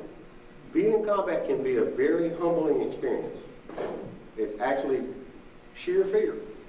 But they got them under control, they kept them under control, and they were able to measure their fire. And through good discipline, they carried the day. Good discipline, a good fort, and good training. The training, where did they get that? Well, Marion had a reputation, I think, and this was one of his strong points, is he trained and trained and trained and trained and trained. And it becomes particularly evident when he becomes a major. But you have entries like no officer to be absent from the exercise of the cannon in the morning, and the officers to take command of a gun, and see that the men do the exercise properly and not quit until the general is sounded, which is like all day. Now again, I have fired on 18th century artillery. There's 20 moves all day long, every day. Yes, you would get good, and you would do it to the point of how they train people to jump out of airplanes today, where you do everything before you ever realize that you had to stop and think about it. They trained them over and over and over with the repetition that the United States Army has always been famous for, and has shown up in every war from this one to the one we're just winding up right now. So the men do their jobs, and they do them correctly, and they do them better than most people because they're trained and trained and trained to do them in such a way. Another one, for the future, the cannons are to be exercised every Tuesday and Friday, the rest of the week to be exercised in the small arms, and the commanders of each company to do the training. This is is the only unit that we can find that the whole unit was trained as artillerymen and as infantry. Very strange thing at that time, because they just didn't cross-train that way. But this whole unit, right, you know, what was it? Tuesdays and Fridays will be artillery, and the rest of the week will be infantry. And they did it in a military manner. The officers of each company are desired to be that attentive that their men keep their arms clean and in good order. And they didn't mean just kind of wipe them off. They meant make them shiny. Officers of the 1st and 2nd Regiment to be at the new barracks at 6 o'clock in the morning, in the afternoon, to see that the roll carried and attend to the drilling of the men. The 1st and 2nd South Carolina Regiments were ordered to turn out the men every morning at 5 o'clock to be drilled till 7, also in the afternoon from 5 till 7. They're cutting it back, just 2 hours a day now. There's 35 counts to the whole infantry drill. You teach anybody in this room in an hour and a half to do that drill. Can you imagine how good they got at it, how much of rote, how much just sheer repetition that would be? The officers of each company to take out all their men that are not on duty or sick and exercise them every morning. The sergeant major to take out all the sergeants that are on duty and not sick. So they're training the NCOs over here in kind of an NCO school. They got something going on different for them than the officers have got going for the men. Officers of each company in both regiments do attend the drilling of their companies. Over and over and over again this appears. So it's never an accident. Ever is it an accident that what happens in a war, you can always go back and look at the training. Where did the Prussians get their reputation, and the troops that were sent over here even, of being, the British were the best trained army in the world at the time, and Marion knew that. And so did Moultrie, and so did all those people, and they trained and trained and trained, and I think it carried over right to the swamp period. I think he knew exactly how to train the people to do what he had to do in his partisan days. Now, I've mentioned that in a number of cases where punishment was issued out, where there's really hollow threats when we say, if you go in the Blue House Tavern, we're going to get you. No, they really weren't. I think the infantry taught the British, I think the whole period, the infantry taught the Navy how to flog people. We hear about it from the captain of lines in the Navy and all that, but oh man, there's over 200 pages typed after this book was transposed, and there's not a single page on it, there's not a court-martial, and not a single court-martial somebody doesn't get beat. How much varies. There was a court-martial held tomorrow at 9 o'clock, several prisoners, President, Captain Francis Marion, Captain McDonald, Captain Everly, other people on the board. John Burke of Captain Williams' company, confined for drunkenness and insolent behavior. He's found guilty of the above, received 50 stripes on his bare back. By mercy of the colonel, 20 were admitted. That's big of you. I'm sure that I would have appreciated it had I been John Burke. But, after about the 29th one, I would probably have not seen the value and gone beyond hurt. By the goodness of the commanding officer, 150 were admitted. Now, that would mean something to me. Even if there weren't 200, you got the 50, but I suspect you'd probably be unconscious, so they really are not doing you a lot of favors. And the bad part about this guy is he's a deserter. He had run away. He was absent without. He was not really a deserter. He was AWOL. So he gets 200 lashes. Doesn't have to receive but 50 of them. But he has to pay the 10 pounds it cost to chase him down. They treated this one a little bit differently than we did. They really did. Disobedience and insolence was found guilty of the above on his own confession by the opinion of the court. A judge to receive 100 stripes on his bare back. And for some reason, they let this guy off completely. Now, you don't know why. And there's just literally hundreds of these things in this book. You go through, and golly, there's the hat of the 2nd South Carolina, the little leather helmet with the feathers in it for an officer. And the crescent on the front of it says Liberty. There's a whole bunch of ladies in Charleston had those crescents. I can assure you they were going somewhere. Kind of like the Special Forces flash today, right? Yeah. Emblem of an elite unit. I'd like to have that. Here, take it. Don't get the bejesus beat out of him. Released 20 lashes for that. Selling his whole hat. Probably didn't sell it. Anyway, And you get this one like, what is, that's a good story. There's a movie behind this. James Reed, charged with stabbing Daniel Musgrove with a fixed bayonet, was found guilty of the charge and sentenced to court to receive 100 lashes, but only received 50. It finally dawns on me that they didn't get but 50 unless you did something really, really, really bad. They'd give you a whole bunch and cut it back to 50, because I'm just not sure you'd stay conscious beyond 50. You know, it wasn't doing any good beating unconscious people. Sleeping on the post of sentry and suffering his arms to be taken away from him. There's old Private Smedlap, sound asleep on post, and the officer of the guard walks by and picks his musket and walks on him. He gets 100, 200 lashes, and they give him 100. This is typical of what you see with Marion. You can get drunk, and you can sell your hat, and you can lose your blanket, and you can do this and do that and get 50 lashes. 39, for some reason, was a real popular number with them. But you sleep on duty, you're going to get a whole bunch. You lose your weapon, you're going to get a bunch. You do something that is against the military code, and you're probably going to get a good bit, and you're not going to get it taken away. And it was not only the privates. I have no idea. This is another one of those maddening things. The Court of Inquiry set tomorrow morning at 10 o'clock to examine into the contract with Captain Charles Mott. When in town Sunday night, and a party of men, on an information from some of the inhabitants, witness William Beckham, President Major, and they just said witnesses. They don't say what he did, but it was enough to bring about a court of inquiry for a captain. That isn't how, I don't see that very often. There's not a lot. There was a couple of young officers that they decided on June the 28th at a court of inquiry were not to be found cowards, that they were just confused and shaken by the gunfire, etc., etc., etc. Yeah, they probably were. I would have been too. But they find him, court-martial of the inquiry, Carl Mott conduct, the charges brought against him is groundless and malicious, and that he has behaved himself as a good officer, and to acquit him with honor. So he gets off. I could go on with these things forever. There's one in there that impresses me, where Major Francis Marion decides that the boys have played too much.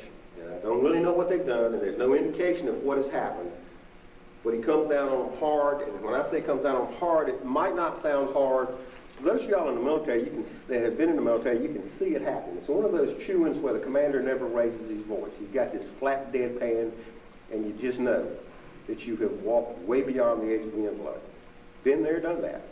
But in this case, he uses the term honor at least twice. Sadly enough, we in this age of time in history can't appreciate what to those men accusing them of being less than honorable would mean. It has lost its meaning to the modern world for whatever reason. I won't go into that. That's another 2-hour talk. But I'm going to read this fairly long one, and you think of yourself standing there as a young lieutenant or even a young captain in front of Marion, him not raising his voice. Major Marion is sorry he is obliged to take notice of the great neglect of most of the officers not attending their duties more punctually. Roll call in the morning and exercise in the afternoon is almost entirely neglected, to the very great prejudice of the service. He begs leave to remind them that their country has reposed great trust in them, which is expected their honors will not permit them to neglect. Major Marion hopes they will consider that neglect of duty in any point is attended with great evils, and not only to the state, but he is sure to the end brings dishonor on themselves. The Major would rejoice to see the gentlemen do their duty with a willingness and punctuality, and hope their good sense on serious reflection will prevent the disagreeable necessity of reminding them again of their duty in the future. And oh, by the way, divine services will be at 4 o'clock and everybody will be there. A sergeant and 6 men to go to the general hospital this afternoon, and various soldiers of the 1st Regiment. take one cartridge per man and fire over the corpse as usual. That as usual bothers me. But that was a harsh come down on a bunch of young officers. That was well thought out, well said, and you can be assured it was delivered in a measured way, that he knew he was getting through to those people. The man has been accused of being too strict by some people. I don't think so. I think he knew how to temper what he had to do. I was wondering if I could make this thing stretch, and I'm out of time, and I'm laid awake wondering if I could make it stretch, and I ain't even got him. Anyway, discipline, standing on the officers, making them do what they're supposed to do, making them do the inspections, telling them what he expected, how long the hair was supposed to be. The man was a detail type individual. He's given a command fairly early on and stood up to Fort Dorchester out on his own as an independent. I can read you the order and all that, but I'm running out of time. He stood up there and he has to is totally administratively in control of this outpost, which is the first thing between the Buck Country and Charleston. So it's a pretty important position, and he is much detail, great detail. Where the guards are to be, I mean, the man is involved in every part of what goes on in that area. The last thing I would bring to light would be the Battle of Savannah. By this time, he's still a lieutenant colonel. He's been promoted to lieutenant colonel, but he's the commander of the 2nd Regiment. The Battle of Savannah is one of those, it's not even mentioned in the order book. I have a theory on that. Probably the guy doing the writing was not there. It was an effort with us and the French, and I'll make no French jokes because D'Estaing, the commander, has probably gotten a bad rap. I don't give a bad rap to a commander, an infantry commander, who leads the charge and is wounded twice and has to be carried off the field by his grenadiers because he can't walk anymore. He believed in what he was doing enough that he was out front. He wasn't behind saying, "After me, boys."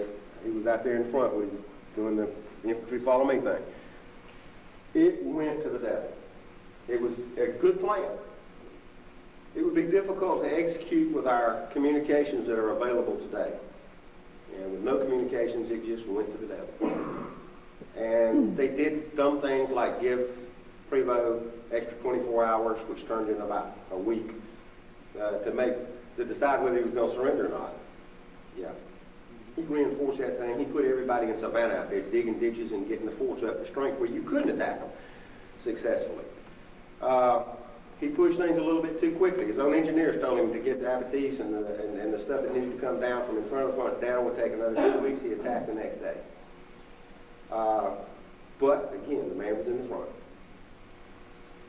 2nd South at that time, had become the 2nd Regiment South Carolina Line Continental Establishment, which meant that they were regulars under the power of Washington. The French made it to the top of the redoubt, planted their flag, and got pushed off. 2nd South went to the top of the redoubt, planted their flag. Lieutenant Bush is killed. Jasper is killed. The blue flag is captured. Hope that you folks that are interested enough to be here today have been to Columbia and seen the blue flag. It exists today. It's the only American color captured in such a way as to consider to be honorable enough, an honorable battlefield trophy that was displayed in England for 200 years and was finally purchased back by us, by the state of South Carolina and the Smithsonian, and is on display up there. The woman, if you go up there, my little wife is Mrs. Mock, who presents it to us in the little film. But the woman that Ann talked to that restored that flag said that she could tell, if she had the DNA, she could tell where Bush bled and where everybody that bled on it bled, because they don't think it was just one. But anyway, that day, I think, had a tremendous effect. They walked off of there for approximately 600 men because, again, I told you they had brought the servants into the line. We don't even know how many of the 2nd South went up that hill.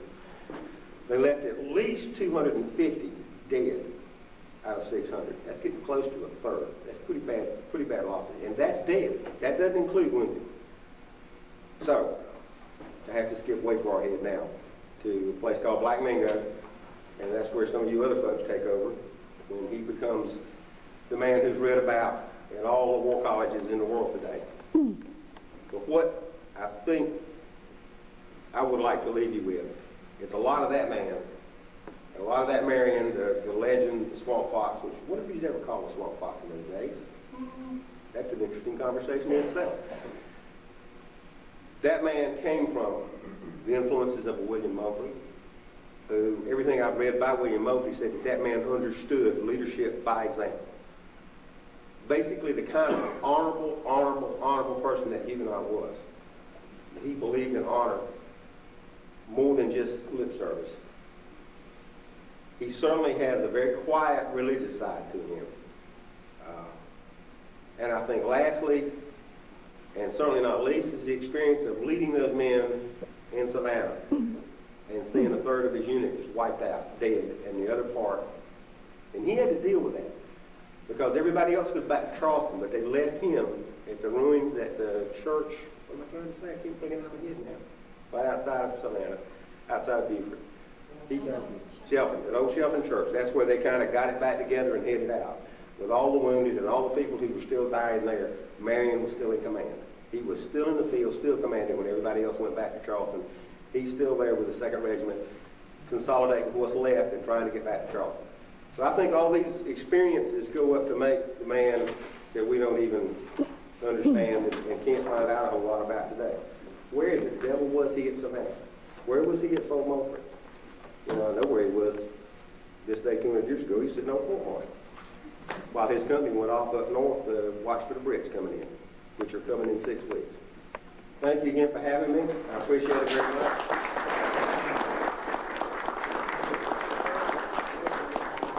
Thank you. Thank you. So we ran out of soldiers, so we got a little. One Let me do one more thing. All these historians go away from here with something.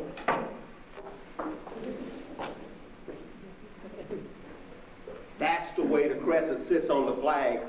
It ain't a moon, it's a crescent. It sits on the flag that way. Thank you. Now, go check the flag.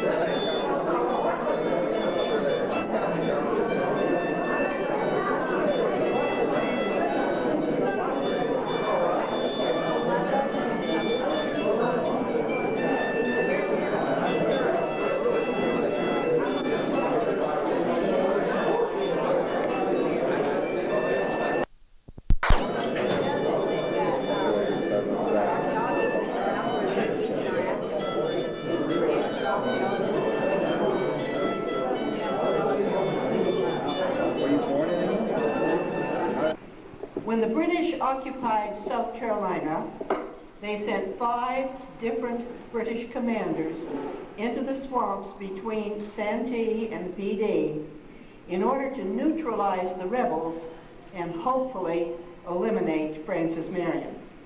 One of those officers was Lieutenant Colonel Bannister Charlton. In November of 1780, Marion approached Richardson's plantation where he knew British troops were encamped. When he learned how large that force was and that Charlton was the commander, he chose not to attack, but to flee, and Charlton gave chase. Some of Marion's men organized an ambush at Bimbo's Ferry, and Marion was leading Charlton toward it. Bimbo's Ferry is on the Black River.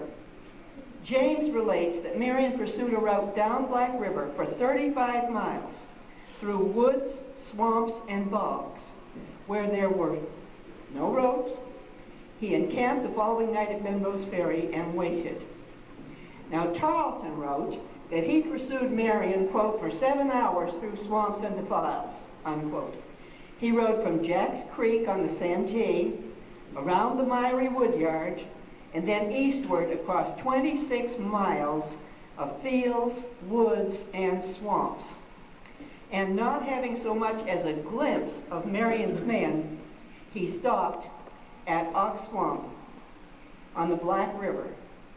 And he is supposed to have cried as he looked at his tired horses, his muddy troops, and the roadless bog, "Come, my boys, let us go back and we will find the gamecock. But as for this damned old fox, the devil himself could not catch him." And so Francis Marion became the swamp fox, as so the story goes. After the war, Charlton returned to England a hero. He spent the rest of his life in service of his king and country. In subsequent wars, he performed admirably and was promoted to general. He stood for Parliament and was returned term after term. He was a very, very popular politician. He was a landowner who was considered kind and fair by his tenants. But he lived a very flamboyant life and was an intimate of the Prince of Wales. And it is said that he shared more than one mistress with the Prince of Wales. Charlton was made Knight of the Garter. I don't know if those two things are related or not. Charlton died on January the 16th, 1833. Part of his epitaph reads, "He was a tender husband, an indulgent master, and liberal benefactor of the poor." General Francis Marion also survived the war, and he returned to his plantation, Pond Bluff, which is on the other side of the Santee River, about 8 miles south of Utah Springs. His plantation was in shambles. It had been plundered by friend and foe alike. Buildings were razed, and everything that could be moved had been stolen. Even half his slaves were gone, although some, about 10, had hidden in the area and returned when Marion did. Financially destitute, Marion did not have the money to rebuild. It was even difficult for him to feed those 10 slaves. He was never paid for his service for the militia. He was granted a very modest pension, but soon it was decreased by the legislature of this state, which he had served and possibly saved. He worked to restore his plantation and was finally successful when he married his cousin, Mary Esther Vidot, who had a small fortune. And with her money, he was able to rebuild Pond Bluff. With his plantation viable again, Marion, who was a very capable and conscientious planter, was successful and lived in relative comfort for the rest of his life. He died February the 27th, 1795, and he is buried in the Belle Isle Cemetery, which is on the lower Santee River. Part of this tribute reads, "In commemoration of the noble and disinterested virtues of the citizen and the gallant exploits of the soldier who lived without fear and died without reproach." For tonight's dinner theater encounter between the swamp fox and the man who gave him that name, we are in limbo, or perhaps the guardhouse of heaven. As we know, Bloody Van was never able to meet our hero in Ox Swamp. However, tonight, former Brigadier General Francis Marion, lately a virtuous planter, is about to encounter General Sir Banastre Charlton, lately a privileged landed gentleman. So please welcome first Dr. Joseph Stukes as the Swamp Fox.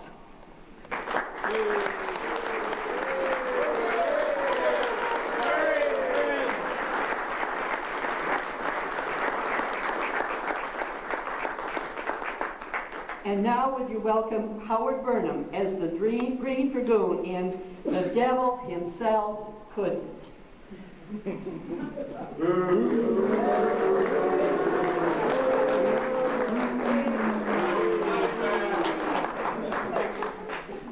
Thank you. I see that the civility of the natives of Clarendon County has not improved over the passing of time. Who the devil are you, sir? I was going to ask you, who the devil are you? I've been a here for about 30 years. I've never seen anything look like this before. On set, I remember when I was a soldier. I saw people looking like you. You been a soldier? Certainly. All my life, sir. You been any good? Extremely successful. You weren't very successful when I knew you. Well, give an account of yourself. You are the, one of these creatures, the swamp vermin, I take it. I have been so called that because of my abilities to navigate the swamps. Your name doesn't happen to be Tarleton, does it? I own it, sir. Well, well. What are you doing up here instead of being in the other place? It's a very good one. Well, you know, you and your kind came over here to try to take over our country. And we didn't have any soldiers. We like I am. I'm a poor farmer. I believe in a republic. I don't believe in kings. I believe in doing your duty and making your living, and when your country needs you, you turn up for your country. But I serve my country too, sir. You And my country should be your country. Well, you served yourself is what you did. You served yourself. And you know, here I am, you know, I was born this way, with my ankles crooked and my legs crooked. I learned how to farm. I raised corn and potatoes, and then we moved to Georgetown, and I raised some rice, and then I moved back. And when we took care of the Indians, and we did take care of the Indians, then you gaily colored fellas came over here from England. And you tried to tell us that you knew more about how to run our country than we knew how to run our country. My dear sir, this country was ours in the first place. We settled this country. You did that, sir. And you owed your allegiance to your sovereign, as I did. And you talked about liberty, and you talked about people tending to their own affairs, and you would not let us have liberty, and you would not let us live in our own affairs. You lost this country, sir. This is the usual Republican claptrap that I've been put all my life listening to this sort of rubbish. And you claim that I am a gentleman, is that right? No, sir. You claim you are a gentleman. Well, I'm most certainly not by birth a gentleman. I'll have you know that my family were in trade. Liverpool merchants. You see in me a self-made man. I achieved my high position and my high honors through my own efforts. Self-made. The good father would have never made one by himself like you. I think you're insolent, sir. And all the world knows that you are a drunkard. You talk about your ankles being damaged. I know you damaged your ankles. You got blind drunk and fell out of a window. I did indeed one day fall out of a window. We were preparing down in Charleston to send you British packing again. We had done it before. But sir, I very rarely tasted strong drink. I did not enjoy the fancy company of Americans who tried to imitate your way of life. And when I tried to escape from that party on the second floor and I leaped down onto the ground, I fell upon these ankles. And as you already evidently know, I broke my leg. And I was unfit for duty to defend my country. An excuse to slip out of Charleston so you wouldn't give you parole when we took the place. I never gave my parole, sir. I know you didn't. I was never asked, nor would I have given it. A lot of your people did, and a lot of them then proceeded to break their paroles. I would have met you at Richardson's plantation. I was waiting there in strength for you. And some little snippety gibbet of a parole breaker, the Richardson boy, slips out and gives you warning of my presence. He was a patriot, sir. He was helping to defend his country against the barbarian types as you were. For it was you who went in and mistreated Mrs. Richardson. It was you who dug up the dead general's body so you could look upon his face. What sort of a ghoul wears that outfit that you wear? What an extraordinary story. You think that I am a legion have got nothing better to do with our times than to go around digging up corpses as if we're resurrection men? You did it, sir. That's You did it. absolutely untrue. There's no profit in it. Where were the medical students we could sell the body to? I ask you that. Certainly not. There's a typical sort of Presbyterian propaganda claptrap put about by that little toad Parson Weems. I didn't go digging up corpses. I will admit that I gave Mrs. Richardson a bit of a tongue lashing, and I destroyed all the crops and the animals and the barns. The work of a true gentleman, I take it. A true gentleman. Well, I was a little bit pressed after all. It was her little whippersnapper that had warned you of my presence. And, sir, how were you pressed at the Waxhaws? When Americans surrendered and had their hands raised and had no guns, and you led the charge to kill them, every one. Oh, that's again a right type of balderdash from you rebels. I offered Buford honourable terms.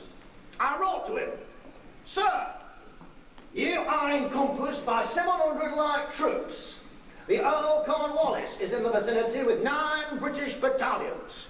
I hold out to you terms that were offered to those at the surrender of Charlestown.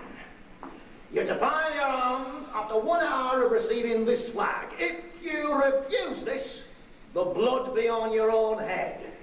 And that oath, Buford replied, "Sir, I will defend myself to the utmost extremity."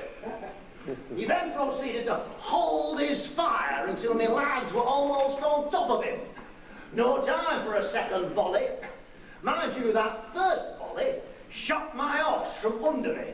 I've heard that, and I rejoice at hearing it. Aye, and at that point, Buford, who was hightailing it off the field, leaving his men in the lurch, orders his ensign to raise a white flag.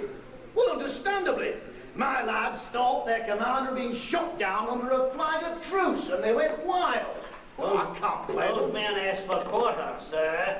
Sir, they had asked for quarter, and what they got was Tarleton's quarter, which meant massacre. By the time I found a remount and brought my lads under control, I did give them quarter. Some of them were still left alive.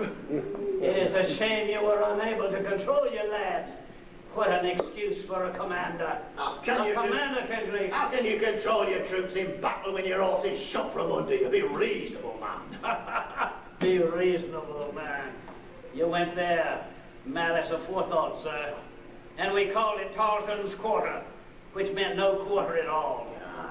The only trouble, General Marion, is that you rebels turned up a winning hand with the Frog Eaters at Yorktown and won. And as the hook-nosed fellow of Rome says, "We victis." Woe to the losers. In a war, you need to demonize your enemy. So I was the one chosen for that role. Do you know, for a time, Don't flatter yourself to be chosen. You were a demon before we made you a demon. nonsense. For a while, I was the most hated man in America, until Benedict Arnold usurped that honor from me. And so it was you, sir, who leading your troops, leading your horsemen, stealing the horsemen of the Americans, stealing our way of life, stealing our viands and our foods, burning our houses, I did no more. destroying our churches. A gentleman you were you? I did no more than discriminate with severity. I answered like with like. Strikes me that sauce for the goose is not sauce for the gander over here. I am neither goose nor gander. I destroyed no church. I burned no house. I fought by accepted ways. When I needed equipment and when I needed horses, I took them and gave receipts for them.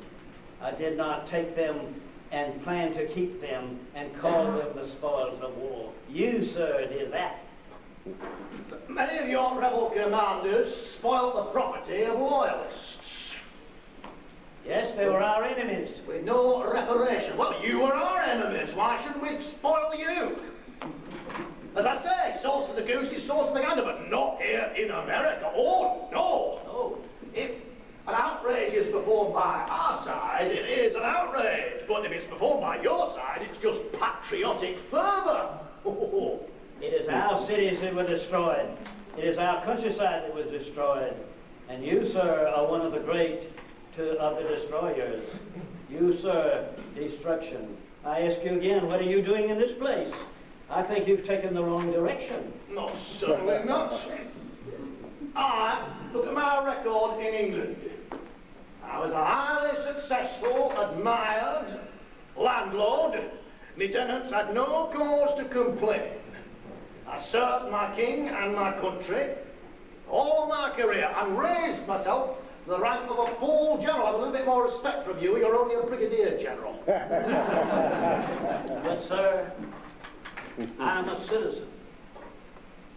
It seems to me that I remember that you came from a rich family in Liverpool. It seems to me that your family bought you a commission into the army. It seems to me when you first came over to this country, you met with one defeat after another. And then you met with a very lucky instance when you captured one of our generals. Sir, the pathway to generalship is sometimes difficult, especially for those of us who are nothing but poor farmers, until we are called upon by the laws of nature and morality to defend ourselves. Morality, that biased cant and humbug that you Americans come out with all the time. Morality, sir, is the law for those of us who think in high terms, those of us who would live together in peace, those of us who would restore one another and honor one another, those of us who practice integrity, not those who come to foreign countries and steal and plunder and murder and call it not war. a foreign country, it was our country. You need, sir, to have read in 1776 the declaration that separated us. You are no longer our country. We pledged at the time that we would fight even unto the death in our sacred honor. Did you not read it, sir? Are you uninformed, sir? That piece of claptrap of Mr. Jefferson and those self-seeking hypocrites in Philadelphia. Load of rubbish, that. General, Would remind you, sir, of the aphorism of the great Dr. Johnson. Patriotism is the last refuge of a scoundrel.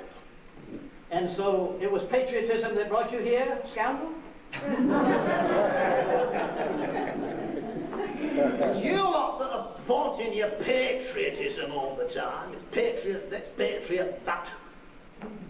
It seems to me that I remember, sir, that finally, when our General Washington and his French allies finally pinned the British forces, including yourself and your commander, Cornwallis, into the area along the Atlantic coast in Virginia, and time came to surrender.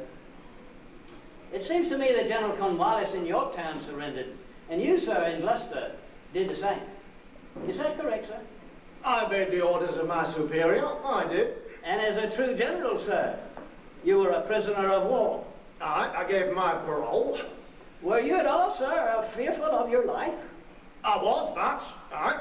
Yes. If I had not moved from my tent, I would have been murdered in the night. And how many men, sir, attempted to murder you? I have no idea. But I do remember one occasion I was riding down a Yorktown street on a horse I'd earlier commandeered when its owner's servant accosts me. A nasty little puppy now, bold as brass with Yankee swagger. Morning, Colonel Dalton. This here horse is my horse. Do you smell it? The devil I will, says I, clapping my hand to my sword. But the little punk has a large crowd with him who fan out all around me. And he takes a sweet gum stick out of his belt. Well, What is it that Fat Jack Falstaff says? Discretion is the better part of valor. Well, discretion were my tutor that day. I sprang off that saddle like a scalded schoolboy to the derisive hoots and jeers of the American crowd. However, who should come by at that moment but my old friend to be, Louis de Ganton, Duke of Lausanne. Mon Dieu! C'est le colonel Gaston! Gaston! Lends the colonel your horse! My dear Dalton! I am delighted to make your acquaintance. The last time we met, I tried to kill you. But I possess a horse of yours that you lost on that occasion. I'd be only too happy to return it to you. And you would do me a great honor if you would dine with me in my tent in the cavalry lines tonight. L'honneur serait la mienne, Monsieur le Duc, says I, bright as a button.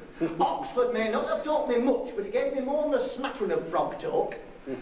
That did the business for me. Lausanne and I were the best of friends. Overlooking the fact we tried to murder each other on our first encounter.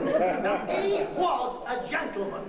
Unlike some of you so-called American patriots who tried to murder me in my bed after I'd surrendered. And, sir, and it seems to me that you sought to be entitled a sir.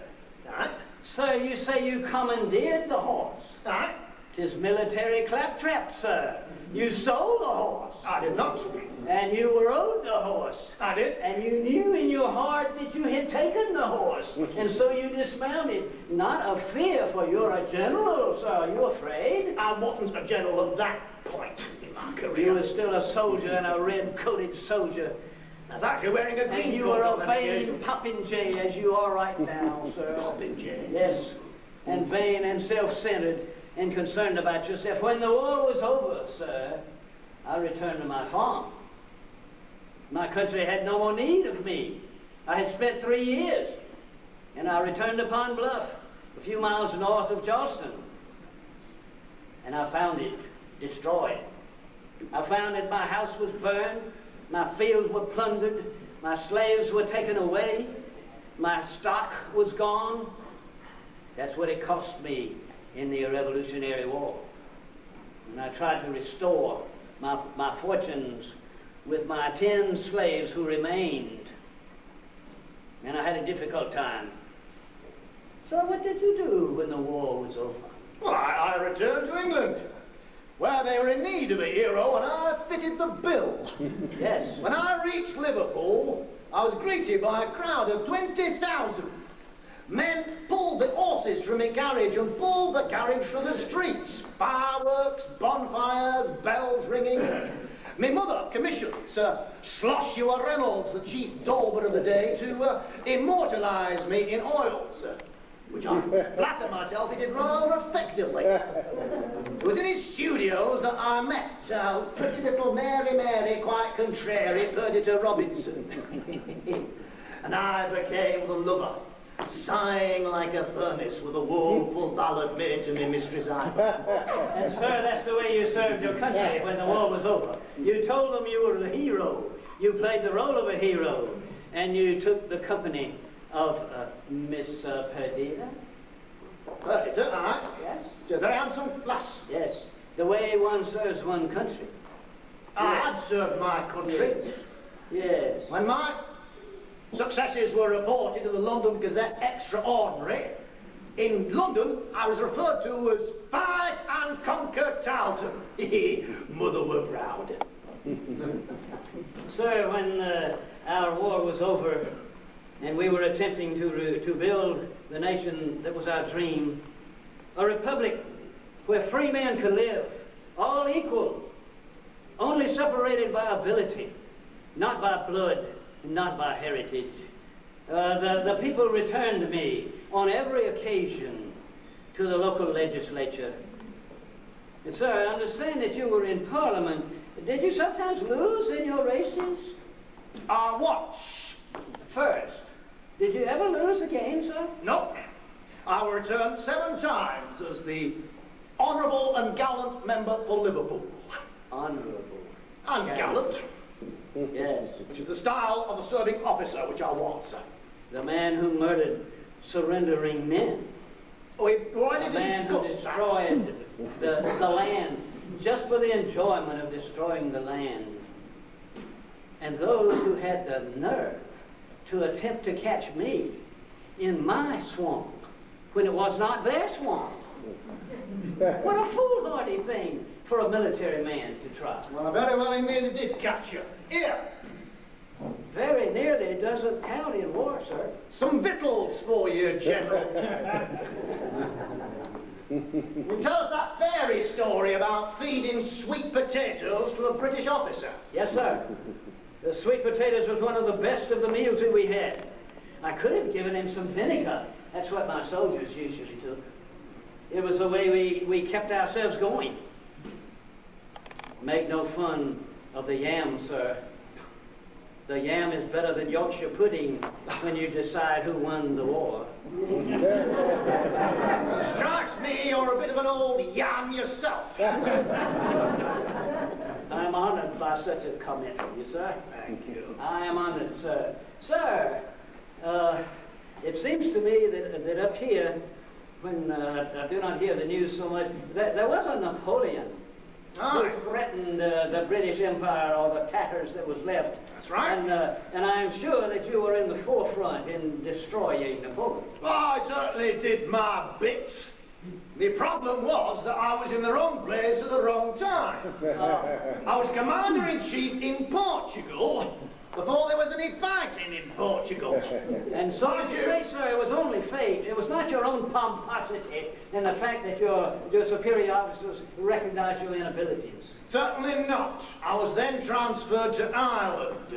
And you can tell me that was a difficult posting, but when I was in Portugal, I developed a nice taste for a nice drop of porter. You're a very good help, sir. Oh! Damn it! Oh! Pox of this gout! Or a gout of this pox. One or other of them plays the devil with me big toe. I better take me medicine, because Lady Susan, my wife, will be after me if I don't. Yeah, what we got to? Oh, it's Dr. Penniman's mixture. I wonder what's in it. Eye of Newton, toe of frog, fur of bat, and tongue of dog, I shouldn't wonder. Sir, my own infirmities have come to curse me in my older age. They were not brought on by port, sir. They were not treated with daily doses of what passes as medicines and panaceas. And no, sir, I worked as hard as I could to restore my plantation at Pond Bluff. I lived next door to my brother and his son, and they lived at Belle Isle. I was unable to make it. I was living alone. I had never married. And so, when my nephew said to me one time that one of our cousins, Esther Vidot, occasionally brightened when she heard my name, and she definitely brightened when we were in the same room, and he suggested that perhaps Esther Vidot and I might make some sort of alliance. And so I went a-courting, sir, only to one woman, sir, and we married, and we have lived a good life for 9 years. Oh, congratulations. Yes. Now Yes, then, sir. would you care some of Dr. Penniman's compound for your ankles? Would you care to try some? Thank you. No, the corn squeezings will do the job. You lack the courage. Now, I will give you an example of real courage. I will now take Dr. Penniman's compound. Cavalry, will advance. Draw sabers. Walk, march. Trot. Sound!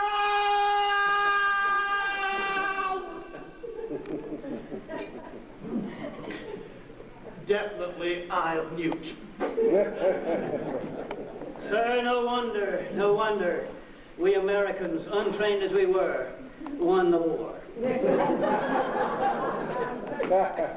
Well, sir, and what reward did you get from it? A meagre pension from an ungrateful state, I understand. I asked for no pension, sir. And what was given to me by the state with no prompting for myself, and it was a job. And I was to direct a Fort Johnson down near Charleston. And the compensation was to be 500 pounds a year. Because our country was beginning and had no money, it was reduced to $500 per share. And so, it was rarely paid, and I never requested it. I thought it was my duty as a citizen to serve my country, and that I did. And then it was my duty to take care of myself and my wife, and I did. Well, then your wife took care of you. As a matter of fact, my wife came with a considerable dowry of her own. Aye. She had land, she had slaves, and we rented those slaves out, and we had income from that. We prepared a house, not the mansion that we had had once before in my time, but a modest dwelling, fitful for those who live in a republic, for those who think that equality is much more important than inherited breeding, sir.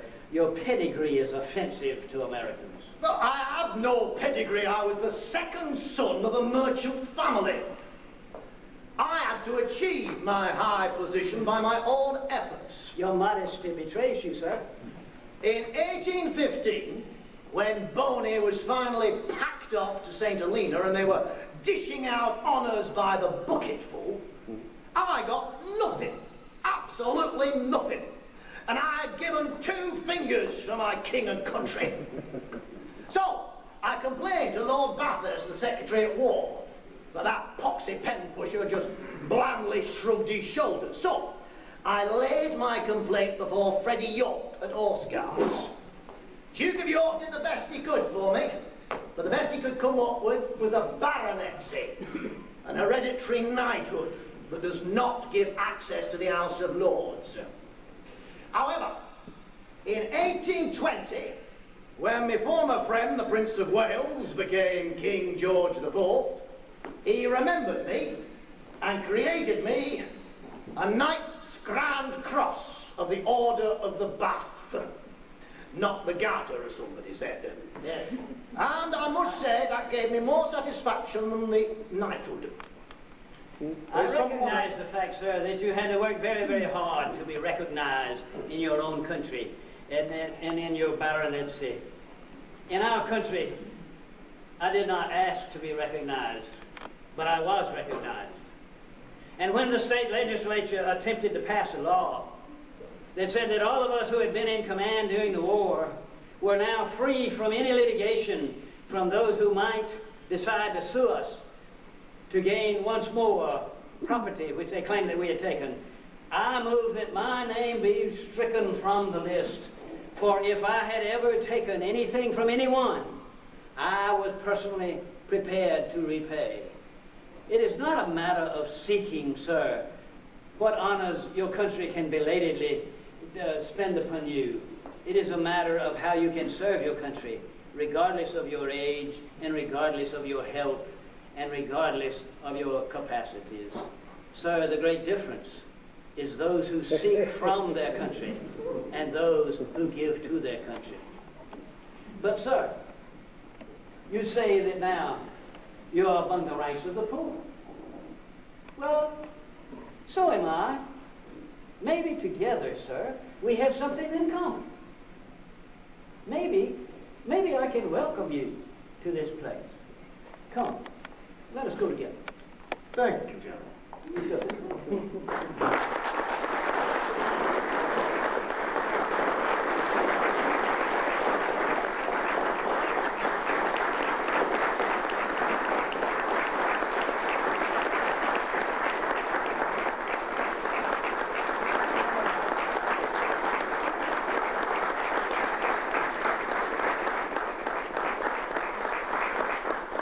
I think most people want to escape to the nearest pub. However, should anybody wish to throw any questions at us, we're at your disposal. That means if you've got a question, ask it. Always the plain speaker. Generals, I have one. You have occasionally adverted to and otherwise avoided one thing you very much had in common, and that is that both of you were fighting in a common cause in one sense for the preservation of human slavery, which you both benefited. You, sir, as a plantation owner and owner of slaves. You, sir, as the inheritor of the wealth accumulated through the trade of slaves. Yes, sir. Would you both comment on this and how you square this with your freedom, equality, and honor? Well, I was about to raise that particular point about the loudest cries for liberty coming out of slave drivers like this fellow, but it's a little bit delicate for me, you see, because I come from Liverpool. And the fortune of Liverpool is based on black ivory. Do you know, as a politician, I was actually a Whig in England. The only time I crossed the floor to vote with the Tories was on the slavery issue. I endeavoured to silence Mr. Wilberforce and Mr. Clarkson and the namby-pamby abolitionists. But unfortunately, 1806, the trade was abolished, and the latest I've just heard, General Marion, you'll find this interesting, latest I heard just before I died is that the present Parliament is going to abolish slavery in the British Empire in this year of grace 1833. If we still ruled America, that would put the cat amongst the pigeons. As a matter of fact, in America, the emancipation of slaves was not an issue in the Revolutionary War to those of us who had the slaves. We fought for liberty and our way of life. We fought to have a government where we ourselves could control ourselves. But I do understand, Sir Tarleton, Sir Banastre, I do understand that in the government document which the United States finally derived in 1788 and in 1789, we did take a step in that direction, for we forbade the importation of slaves after the year 1808. And so, in that case, in that instance, we are ahead of the British Empire. No, you're not. You're not. We abolished the slave trade in 1806. There he goes again. It's true. It's true. At least that's 1 point for me. Only one. There's one. Allow me one. Thank you. Thank you. Sir, who was the most famous of your wives? I only had one wife. Priscilla Susan Bertie. She was the natural daughter of the old pal Bobby Ancaster, 4th Duke of Ancaster. Only trouble was that Susan's mother wasn't Bobby's wife. She was born the wrong side of the blanket. Still, Bobby did his duty by the pretty little bastard. Sorry, pretty little illegitimate person.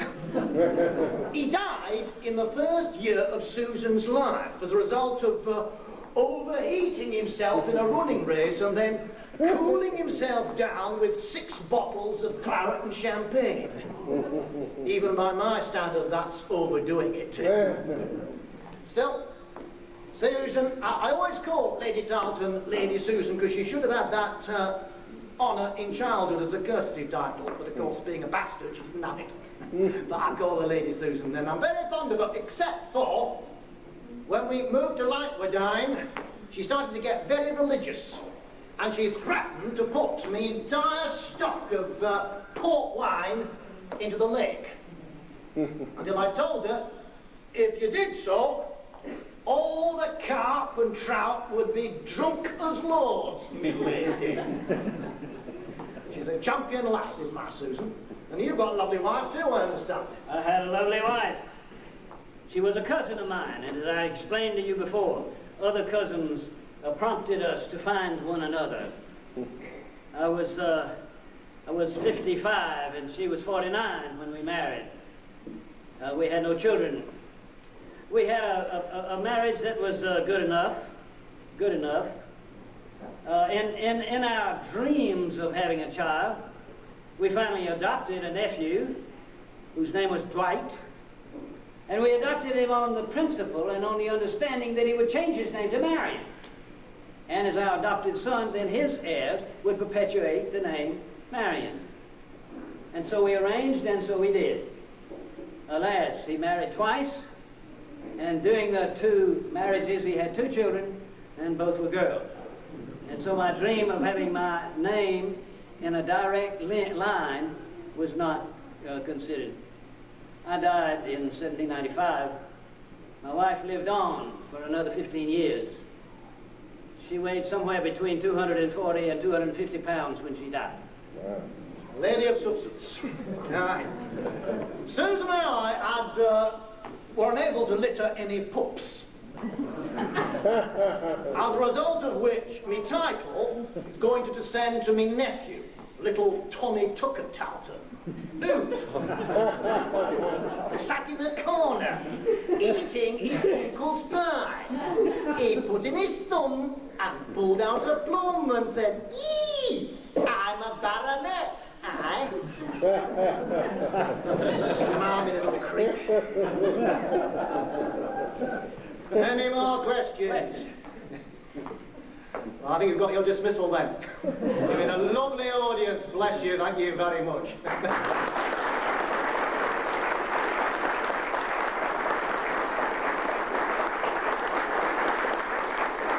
Hiding in the Carolina swamps by day and surprising them with swift strikes at night. They called me a tricky swamp fox, so a swamp fox I became.